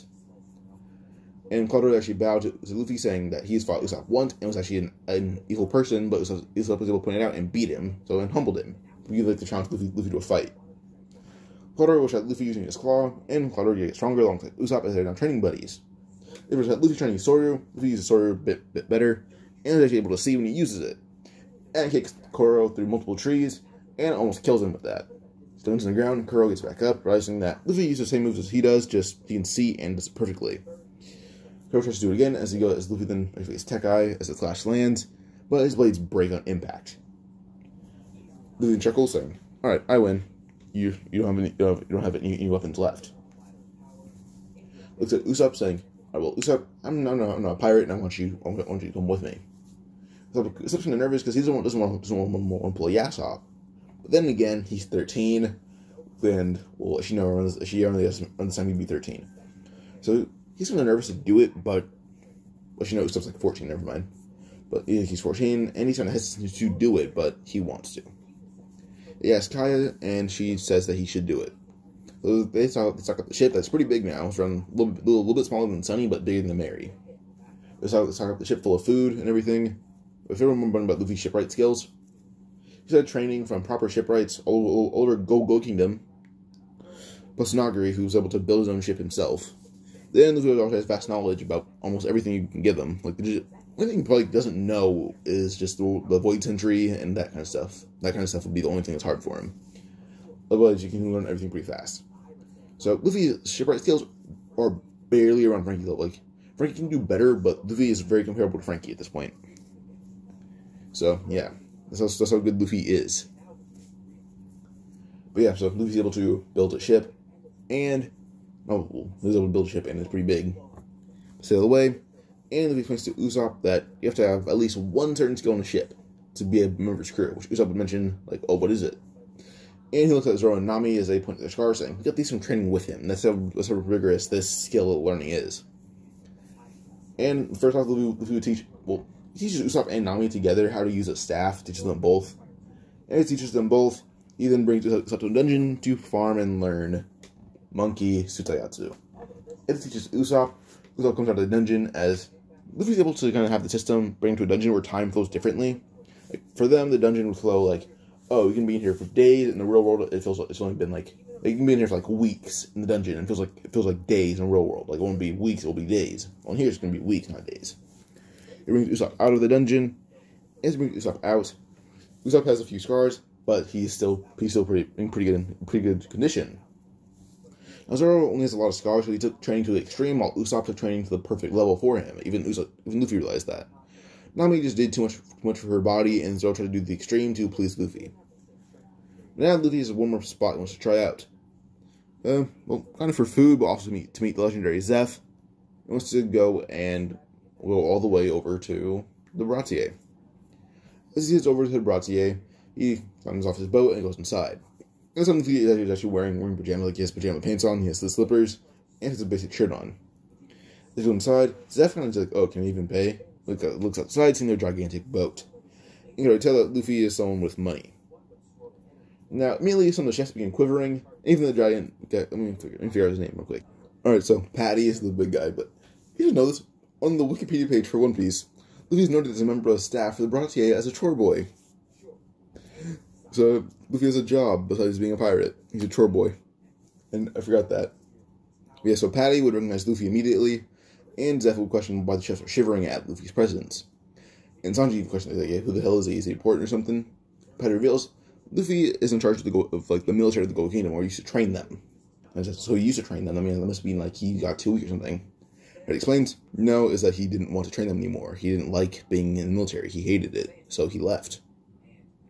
That's just something that says. So that means he's weak or strong. I don't get it. But he explains, it's probably the strongest person in one of the 4 blues, or he's the strongest person in the East Blue. Sanji's like, oh, he's that important. So it's impressive. And Luffy takes a seat, and Patty was just like, oh yeah, well, what food do you want? What do you want? Luffy asked just for basically just meat, like just a lot of meat. Zoro takes they all take their food that they want. Essentially, would approach the table to flirt with Nami, but Luffy's gonna give Nami a whole thing like you're a very pretty girl, and you most likely be flirted with by a lot of people. Don't flirt with them unless they're strong. Or unless they can beat you in a fight. So then Nami's like, alright then, well, I'll take that advice. So Sanji is flirting with her. Nami explains that she will flirt back with him if he can beat her in a fight. Nami stands up and kicks Sanji halfway across the Baratie. As he hits the ground, he does try to get back up, but Nami's already in front of him, and Zeph and Sanji saying, Sanji, it's going to be the one chance you have at getting a girlfriend, so I'll be honest, you can hit a woman back. Sanji stands up, going to kick Nami, but she blocks it as nothing, and slams Sanji's head through a table. Sanji gets beat out of by Nami, and he's going all out. Nami beat the living hell out of Sanji. Nami did. And Nami is actually stronger than Usopp in this one. So far, she is. And Luffy just chuckles as he gives Zeph money just to repair the ship. As Luffy has a lot of money, like he has billions of berries on board. As he gives money to Zeph, Zeph says, alright, the ship can be repaired anyway. But Sanji eventually submits, saying, I can't, I think both my legs are broken. Luffy looks at his legs off Vision Hockey, and it was like, your legs aren't broken, but here. Luffy is hitting every pressure point in Sanji's body they can find, or just hitting his body a certain way, and actually able to pick up Sanji's body. When Sanji doesn't feel pain, but he's aware of like the way his body should move. Like, his body kind of moves away that it wouldn't hurt itself. So yeah. Sanji's able to just thank Luffy. That's when Luffy looks at Nami, as she nods. She says, alright, well, your cost for losing. If you'd have won, I would stay to you here and be your girlfriend. But now you lost, so here's your condition. You should join our crew now. Nami says, what, you're a pirate crew? Luffy's saying, how can you have such a pretty girl on your crew and make her be a pirate? He explains that he trained Nami. And Luffy explains that if he teaches someone, well, first off, Sanji has to teach him the Black Lake style, or Zeph has to at least. And if he's able to master it pretty fast, he can make Sanji's strength surpass anyone he's ever met. Now, Sanji is immediately tempted by this, because Nami would be his girlfriend if he is strong enough. And Zeph actually offers to teach Luffy the Black Lake style. So, Luffy says, alright, well, we're going to be here for a while to learn Black Lake style. I want to perfect it to peak perfection. So, I'm going to be here for a while. So he docks the ship, and actually disguises it as a normal ship by painting it, and taking down the Jolly Roger. But now he returns with Zeph for the Black Lake style, the crew even begins working on the ship. And on Baratie is like chefs and everything, so they all learn how to cook. Plus, they all learn just basically how to like maintain their ship and everything. During this time, Luffy was able to master Black Leg Style in 2 weeks, which shocked Zeph. Luffy was able even able to learn Deadly Jambe. And Zoro and the rest of the crew, who are these experienced martial artists, they also learn Black Leg Style. And Luffy even teaches some of the chefs like slight versions of different martial arts. But Zeph is the one that got most attention, as Luffy, with his also vast intelligence, is able to build Zeph not a peg leg, but a pretty decent functioning leg. It's not a peg. Zeph's Black Leg Style will reach a whole different peak, and Luffy is able to teach Zeph different martial arts. And Sanji, during this time, was not taught Black Leg Style, he was taught Monkey Tsutayatsu by Zoro. So Zoro didn't really like Sanji from the start, but was able to beat the hell out of him for fun by teaching Monkey Tsutayatsu. Luffy did say that it takes too long to master Monkey Tsutayatsu like he did with them, which has to learn Black Leg Style. So, just to give Sanji the basics of it and some advanced techniques. And we'll actually give him monkeys like the basics. If you skip the basics, teach him the advanced styles. It'll be harder, but advanced techniques would work. But Sanji learned all the advanced techniques and mixes them with the Black Leg Style, which how he unlocks more forms of it. He does try to fight Nami again, but Nami even started using her staff and still overpowered Sanji. So yeah. Now, it's about to leave. Zeph would thank Luffy teaching everyone on the crew on the ship how to fight on Baratie. Like, the strongest person on the ship is actually Patty, not Sanji. Sanji's not on the ship anymore, but the strongest person is Patty, not Zeph. Patty had learned basic boxing, wrestling, jiu-jitsu, and one skill from fishing karate. He learned 100 brick fist. And that could outmatch Zeph. Zeph had also learned that, but Zeph doesn't use it on the same scale as Patty. Yeah, so they're about to leave. And the next stop would actually be Logtown. So by Logtown, Sanji would continue learning Monkey Tsutayatsu. Well, at while they get to Logtown, they begin exploring, and trying to find new paint and everything. As they get the paint, Usopp still buys the glasses. He buys them the little girl, so wants to they say the little girl's age is different now. She's the same age as Usopp in this one. She wants the glasses, and when Usopp says no, she gets her dad, Daddy Masterson. And she makes a lie saying Usopp stole them from her. And Usopp says, no, she's lying to you, I bought them. And Daddy Masterson thinks Usopp is trying to just ridicule his little girl. So they begin firing bullets at Usopp, which Usopp dodges them with barely any effort. Yes, they sound scary, but he's able to dodge them. So Daddy Masterson throws Usopp a gun, saying, alright, how about this? Me and you do a quick draw match. Usopp agrees to this as they go up to the same spot. Usopp saying Usopp's name weird. Usopp having previous training with Yasopp when he was a little kid, plus just brief knowledge with guns at all. When Daddy Masterson said, fire, when he said, go, he'll turn around immediately, shot Daddy Masterson straight to the hand. His dominant hand. Wolf kind of fired a bullet in both hands, making Daddy Masterson drop his guns, and fall to the ground holding his hand, his hand's just bleeding pretty heavily. Usopp chuckled, saying, I bet my dad beat you in the worst way, didn't he?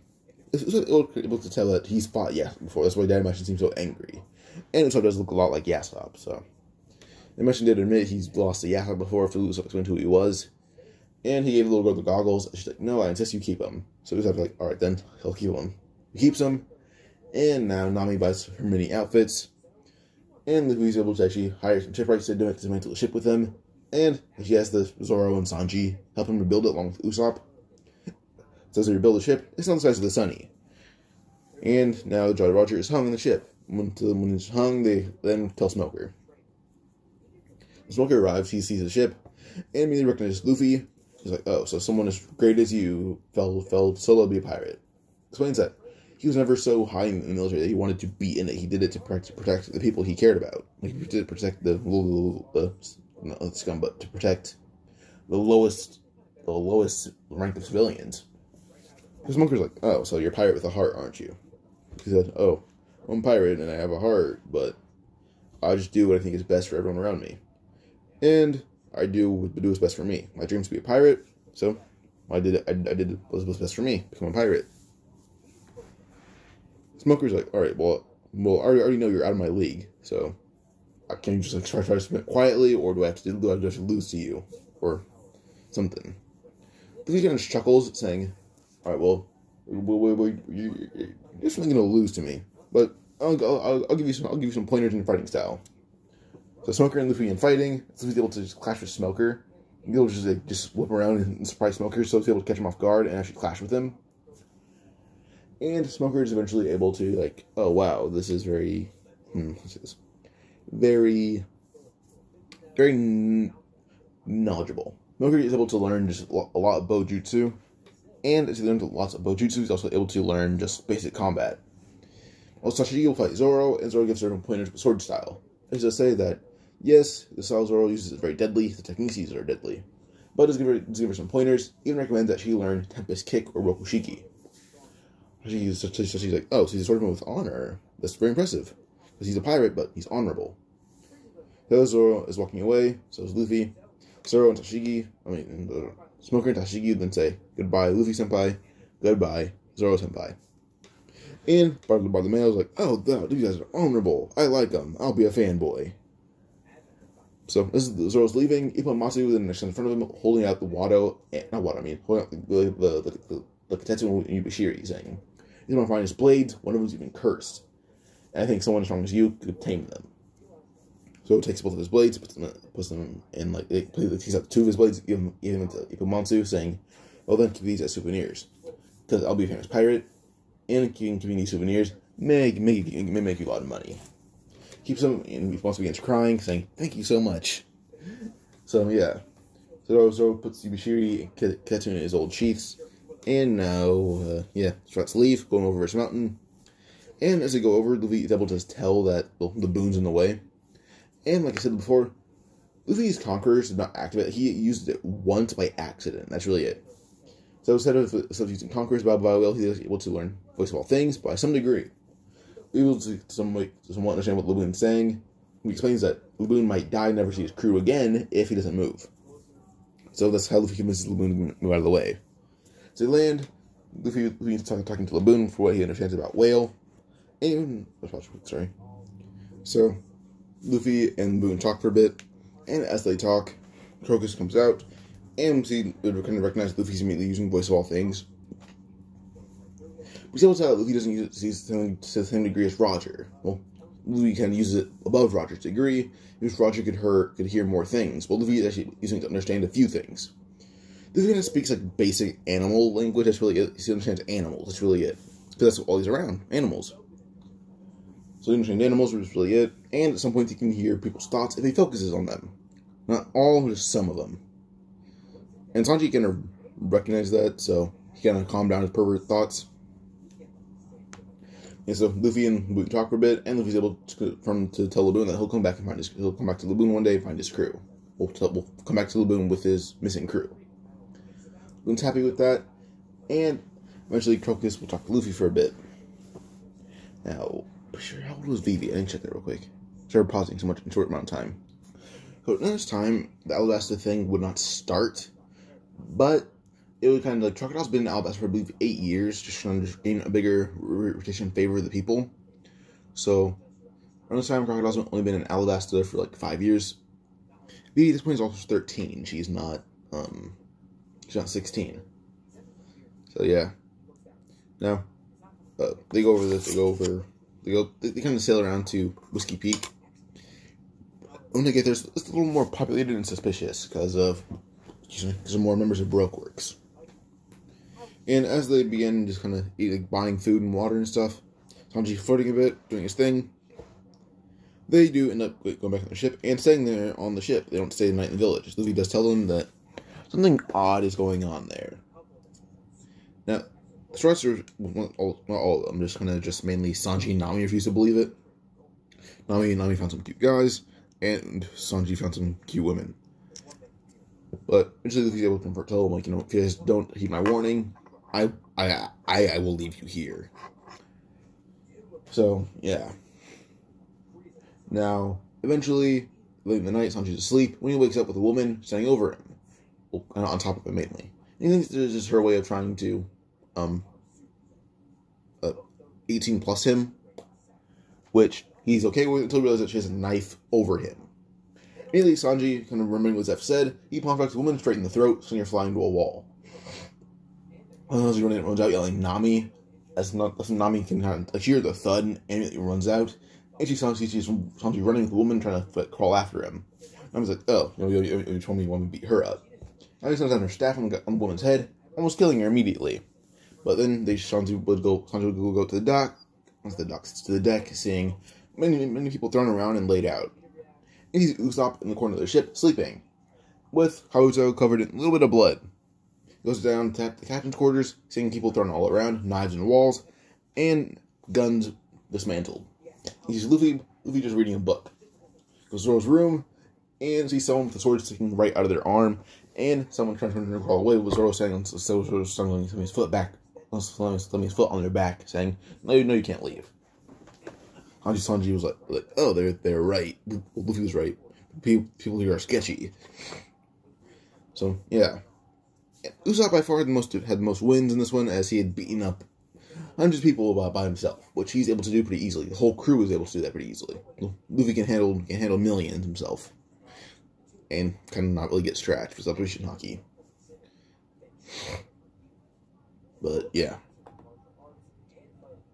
Now, eventually, this does lead to, like, what was it? Where was it? Yeah, so, they kind of bring Brook back to their island and just quest, like, who are they working for, whether they eventually kill him. Oh, they all submit until Luffy does pull out Jin. That means cutting them lightly, and inflicts poison on them. As they get poisoned, Luffy's like, alright, well, I'll go through as many of you as I need to make sure that I get my answers. This Monday can't stand the thought of her allies dying, so she does give up her information. And he's like, alright, cool, he's in Alabasta. X-Men just kind of snaps and says, alright, the poison's gone. As he points Miss Monday's back, revealing a cut, saying that they weren't poisoned, it was just you. You were put under basically hallucinogens and illusions.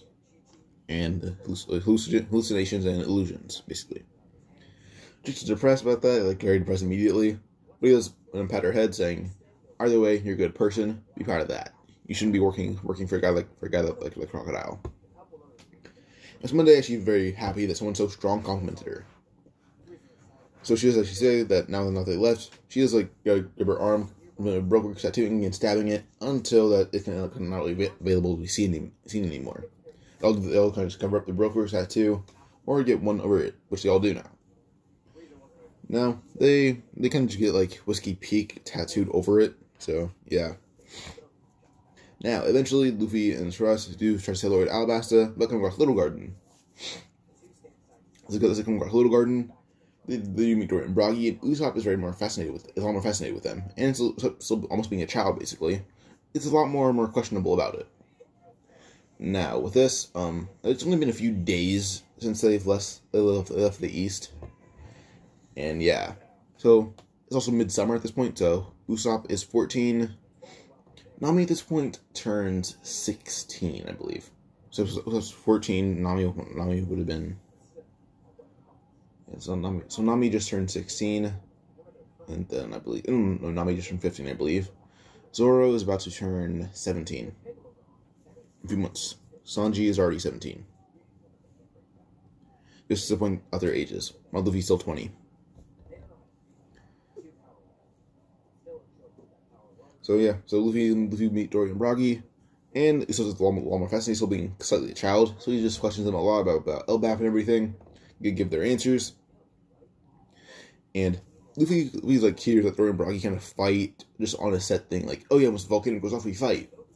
Luffy just went out this battle was very pointless and stupid. Broggy insulted until Luffy just says, you guys are friends, you guys shouldn't be fighting like this, you've been fighting for hundreds of years. If one of you kill each other, will you feel fulfilled? They will say yes until Luffy says, well, how do you feel about one of you killing your best friend? How do you feel about that? How do you feel?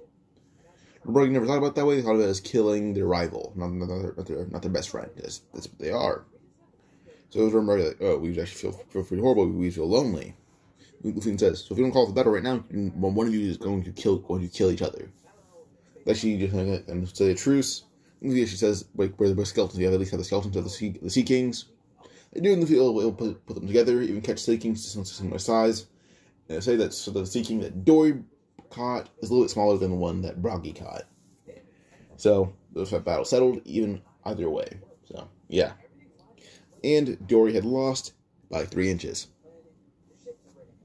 That's kind of average, I guess, just for the guys out there, but from what I'm about to say.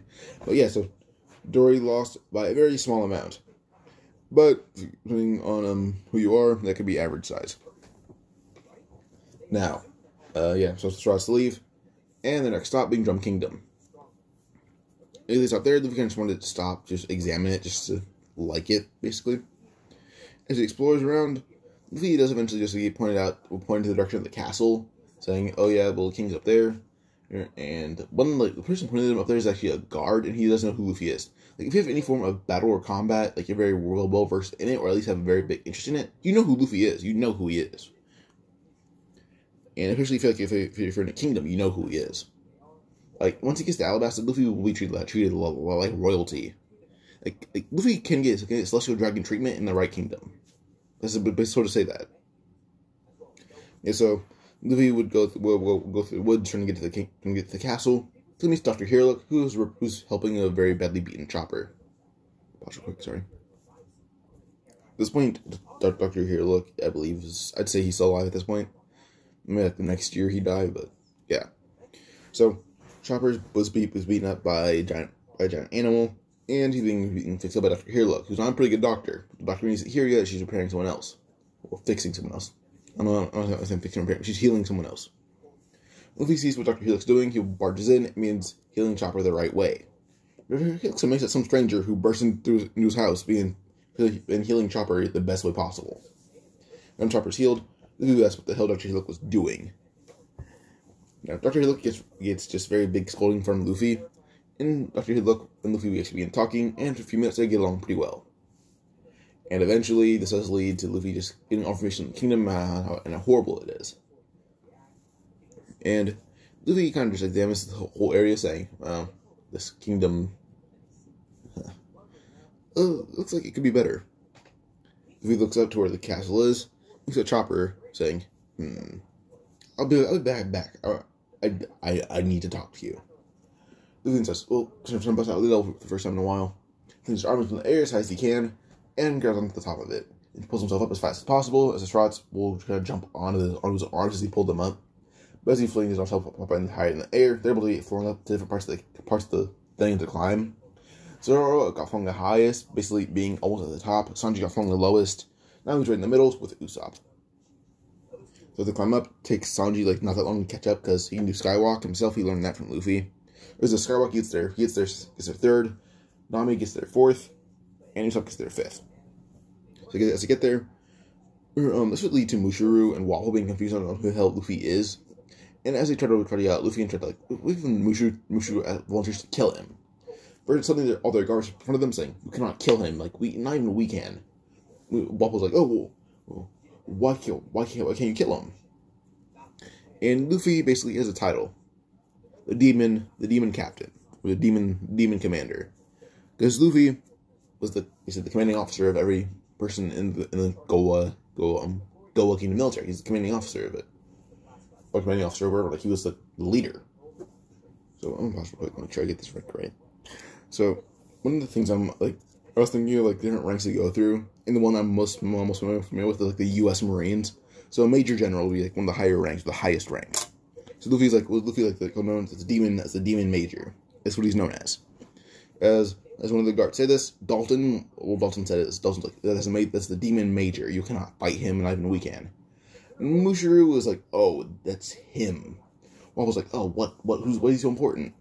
That's when Mushuru whispers, saying, "He trained the Goa Kingdom military." Wapol froze immediately, saying, "Good evening, sir. How's your day?" He even bowed, and so the rest of not the Goa Kingdom, no, the rest of the military for Drum Island. Luffy sat down, saying, "Well, I came here for some food and hopefully just a nice adventure. What I found was a very horribly starved and sick country. Mind explaining that to me?" Wapol, hoping Luffy was like him, then just started saying, "Well, these peasants don't need to live. I'm royalty and the law. I'm everything you need." Luffy then slaps Wapol across the face, saying, "You're a damn idiot. If all your subjects die, you won't be a king. You'll be some random peasant on a mountain." Wapol and froze, saying, "Wait, what? What?" Luffy says, no matter what, them being peasants is what makes you a king. If they die, you'll just be some guy with some lonely guy with money on a giant mountain. That's really it. And some of the guards and their families that would die because of your rule. And Luffy just scolds Wapol. Even Mushu's too scared to disagree with any of this. And even if Luffy's making valid points, the guards are like, "Oh well, it's too valid. We can't say it's wrong." So Luffy kind of corrects Wapol immediately, and Luffy will look at Dalton, telling he's able to tell Dalton's a good person. So he does tell Dalton that Dalton's a good person, and Dalton should actually he offers Dalton's position on the crew. Dalton disagrees. Luffy then thinks of something. Well, the king needs to be strong, so he looks at Mushu saying, "Fight me." They're using this "fight me," and they're to be too scared to actually disagree with him. They run at him, just fearing for their lives. Instantly, two very fast punches send them both flying almost off the mountain until he catches them. Zoro looks at the military, saying, "Now all of you rush at me." They do so, and Zoro consumes them with a single punch. Now, in the next few hours, Luffy will wail on the royals, and Zoro wails on the military. Eventually, Luffy does explain that Dalton might actually be the strongest, as he looks at Dalton and turns into a fight. Dalton agrees, and they fight. As they fight, Dalton is kind of just like, it's not dead, but he's very tired, and covered in blood. Eventually, Luffy stays there for around a year. He stays on Drum Island for around a year. And Wapol's able to be straightened out, actually. Wapol went from being pretty fat and big to actually being very, more just fit and in shape, and more of a humble leader. Drum Island had the whole area fixed, and Dalton actually made the king. Luffy actually pointing out Wapol's mistakes, and Wapol's like, "Alright, well, I'm not a fit king, because my mistakes. Dalton, you're king, you have a better heart than me and everything." That's why I'm wondering how Luffy did this. A good old fist to the face every few minutes would do the trick. Good old fist, knee, elbow, foot, heel, headbutt to the face for every few minutes would do the trick. Trust me, it would do the trick.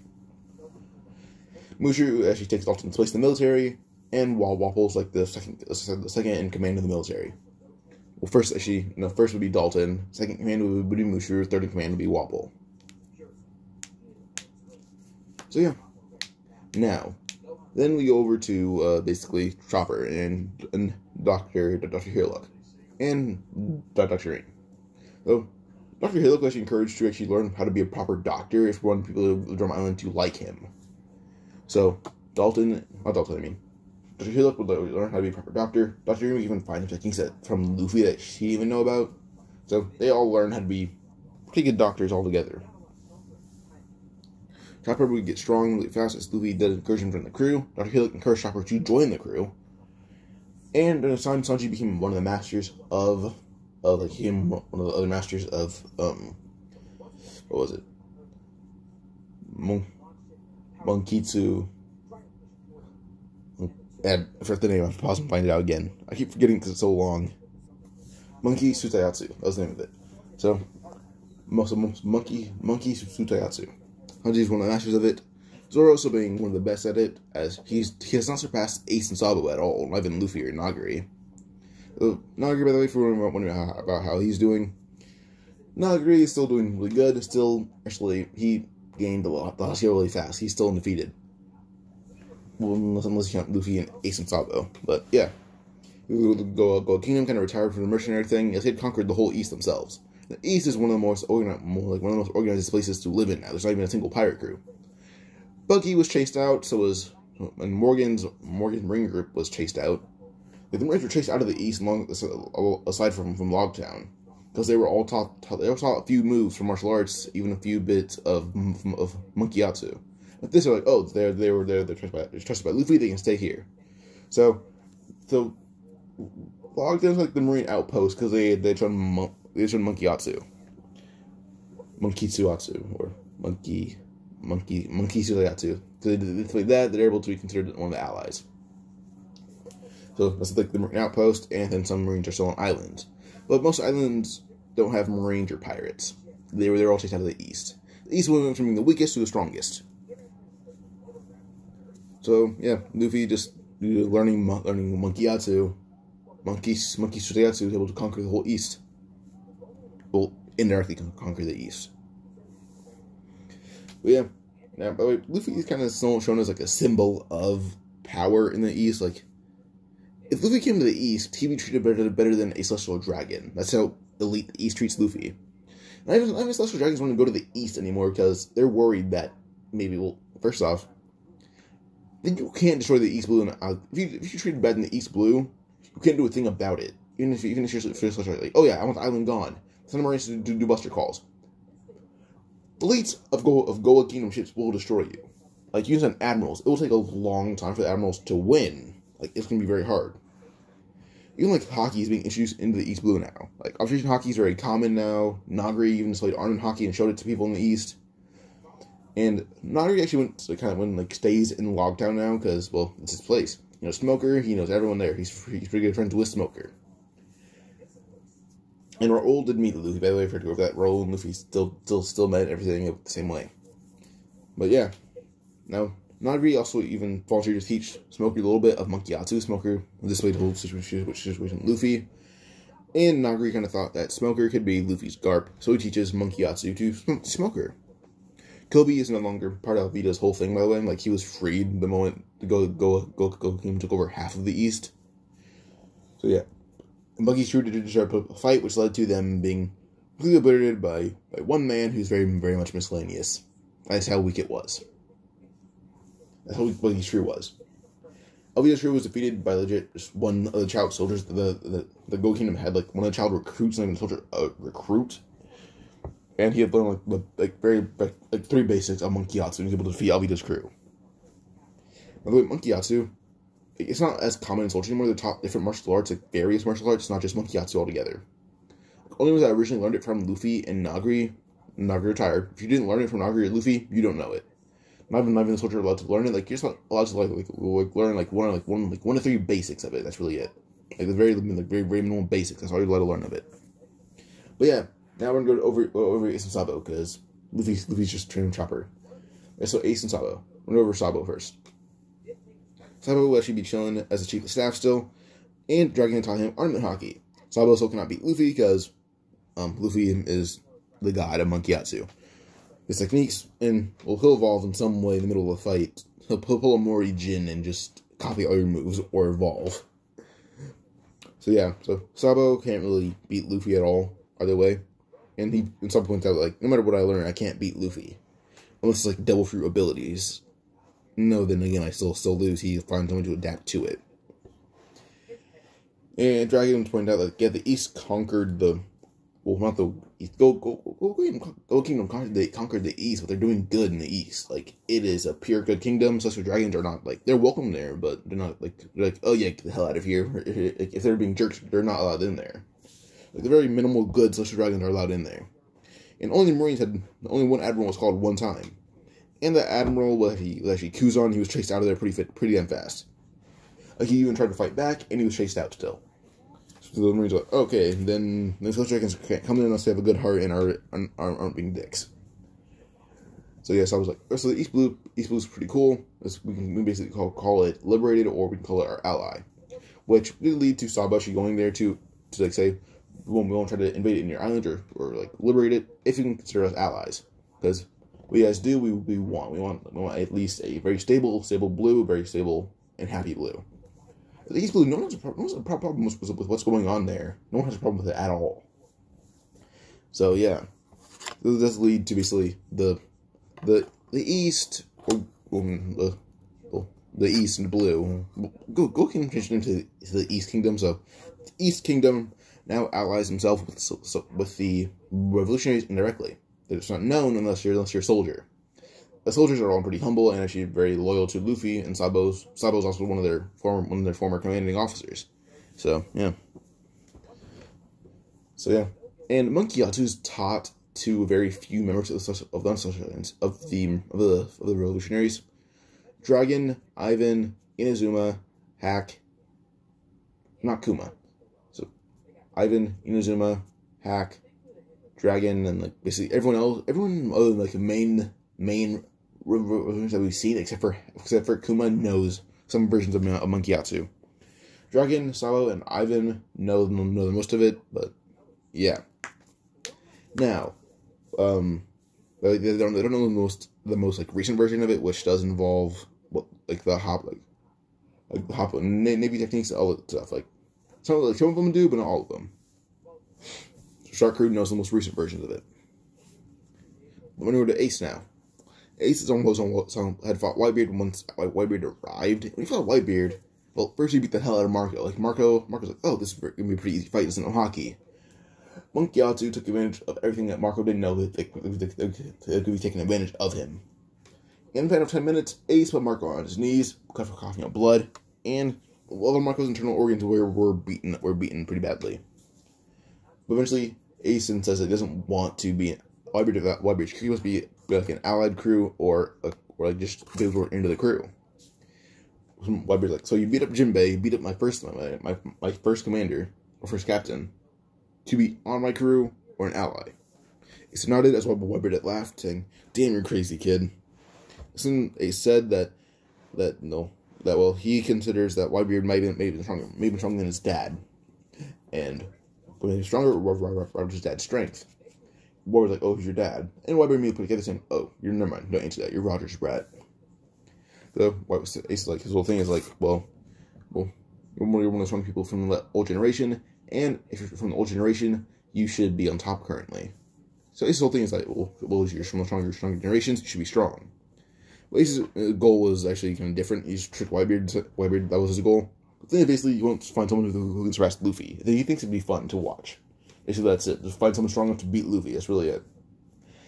Well, Whitebeard strong to the Yonko are strong to beat Luffy. About vice admirals and admirals are strong to beat Luffy. Like, yes, I hype up Luffy's strength a lot, but a vice admiral is where Luffy's strength is kind of just like plateaued.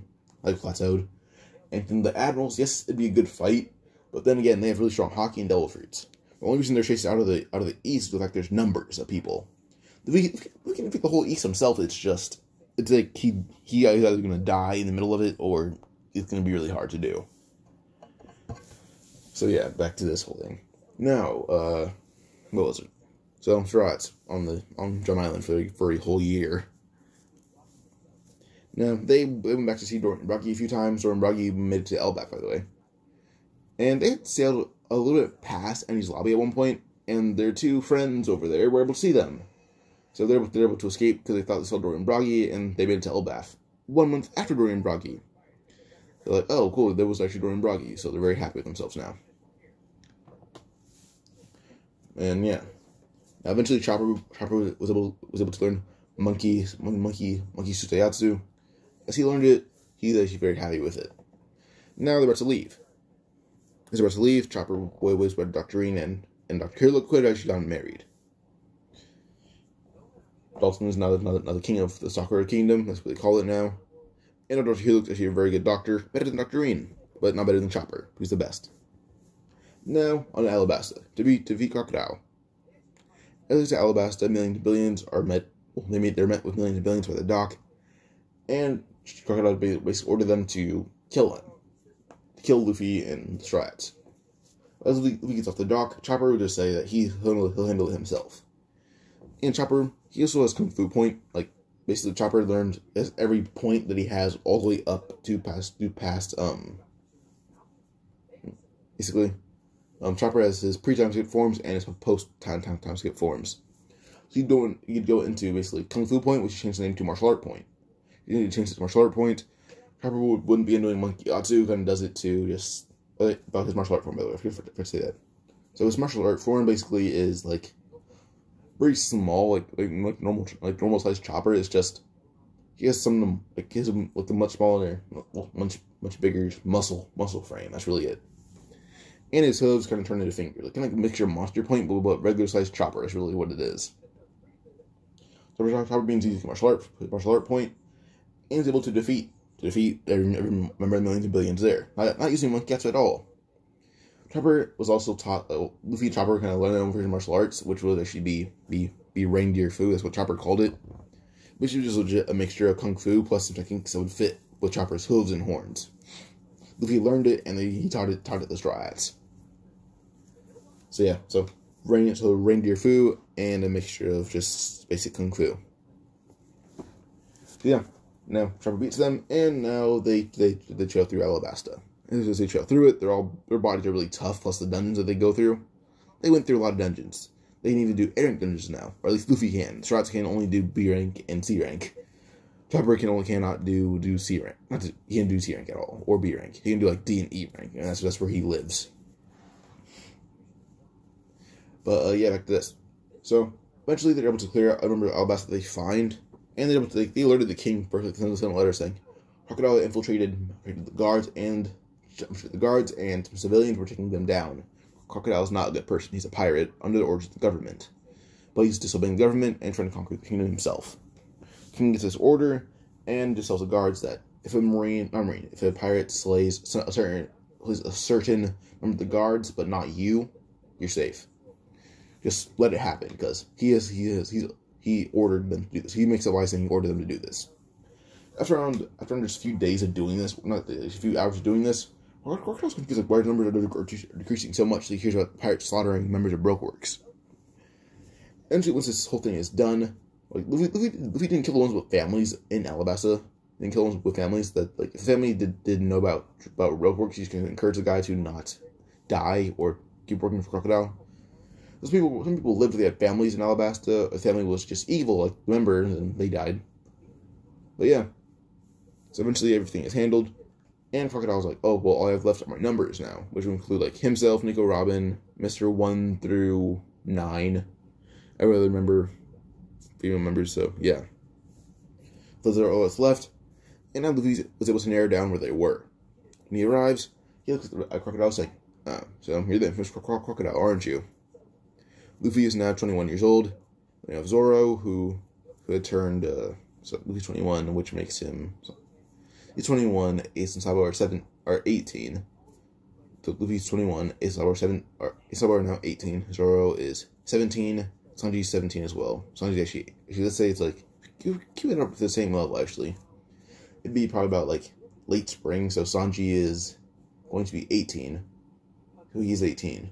Then we would have Usopp, who would be...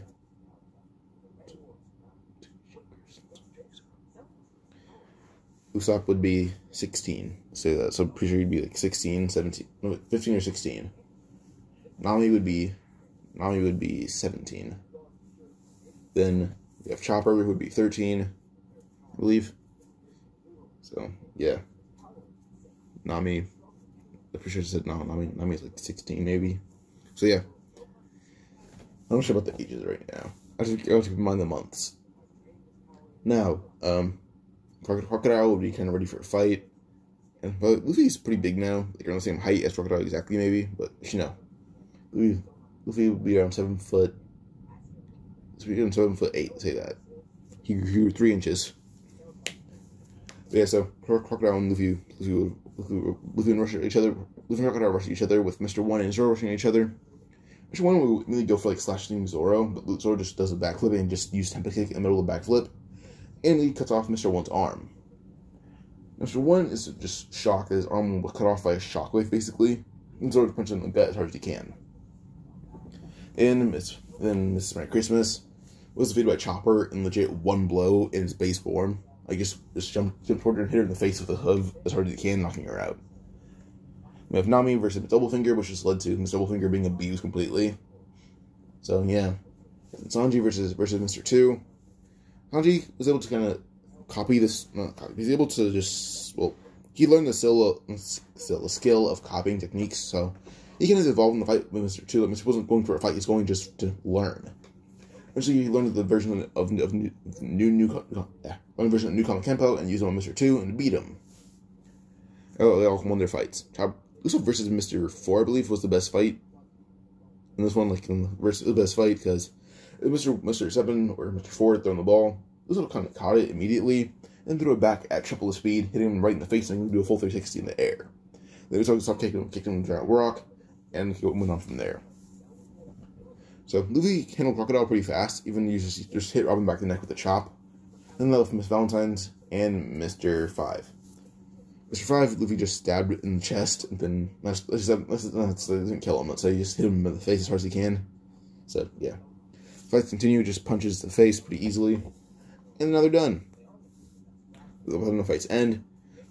Usopp and Luffy kind of really celebrating the most because they're the most energetic of the group, besides Chopper. But yeah, now the king thanked them, King Cobra did, and they were going to have dinner with the kingdom.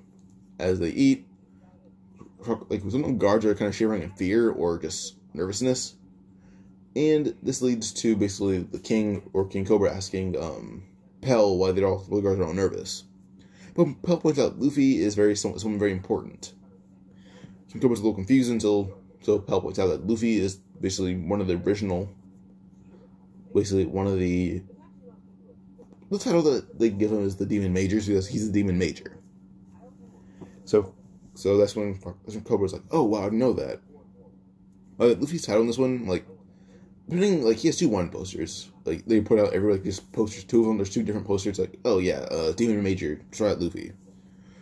Or she'd say this: Luffy has 1 poster, and the top of it would say like wanted dead. Like, middle of it says dead or alive under his face, and then it says like Demon Major in the top, and then middle of it says try out Luffy. So he has 2 names. And then yeah, so Demon Major Luffy, try out Luffy.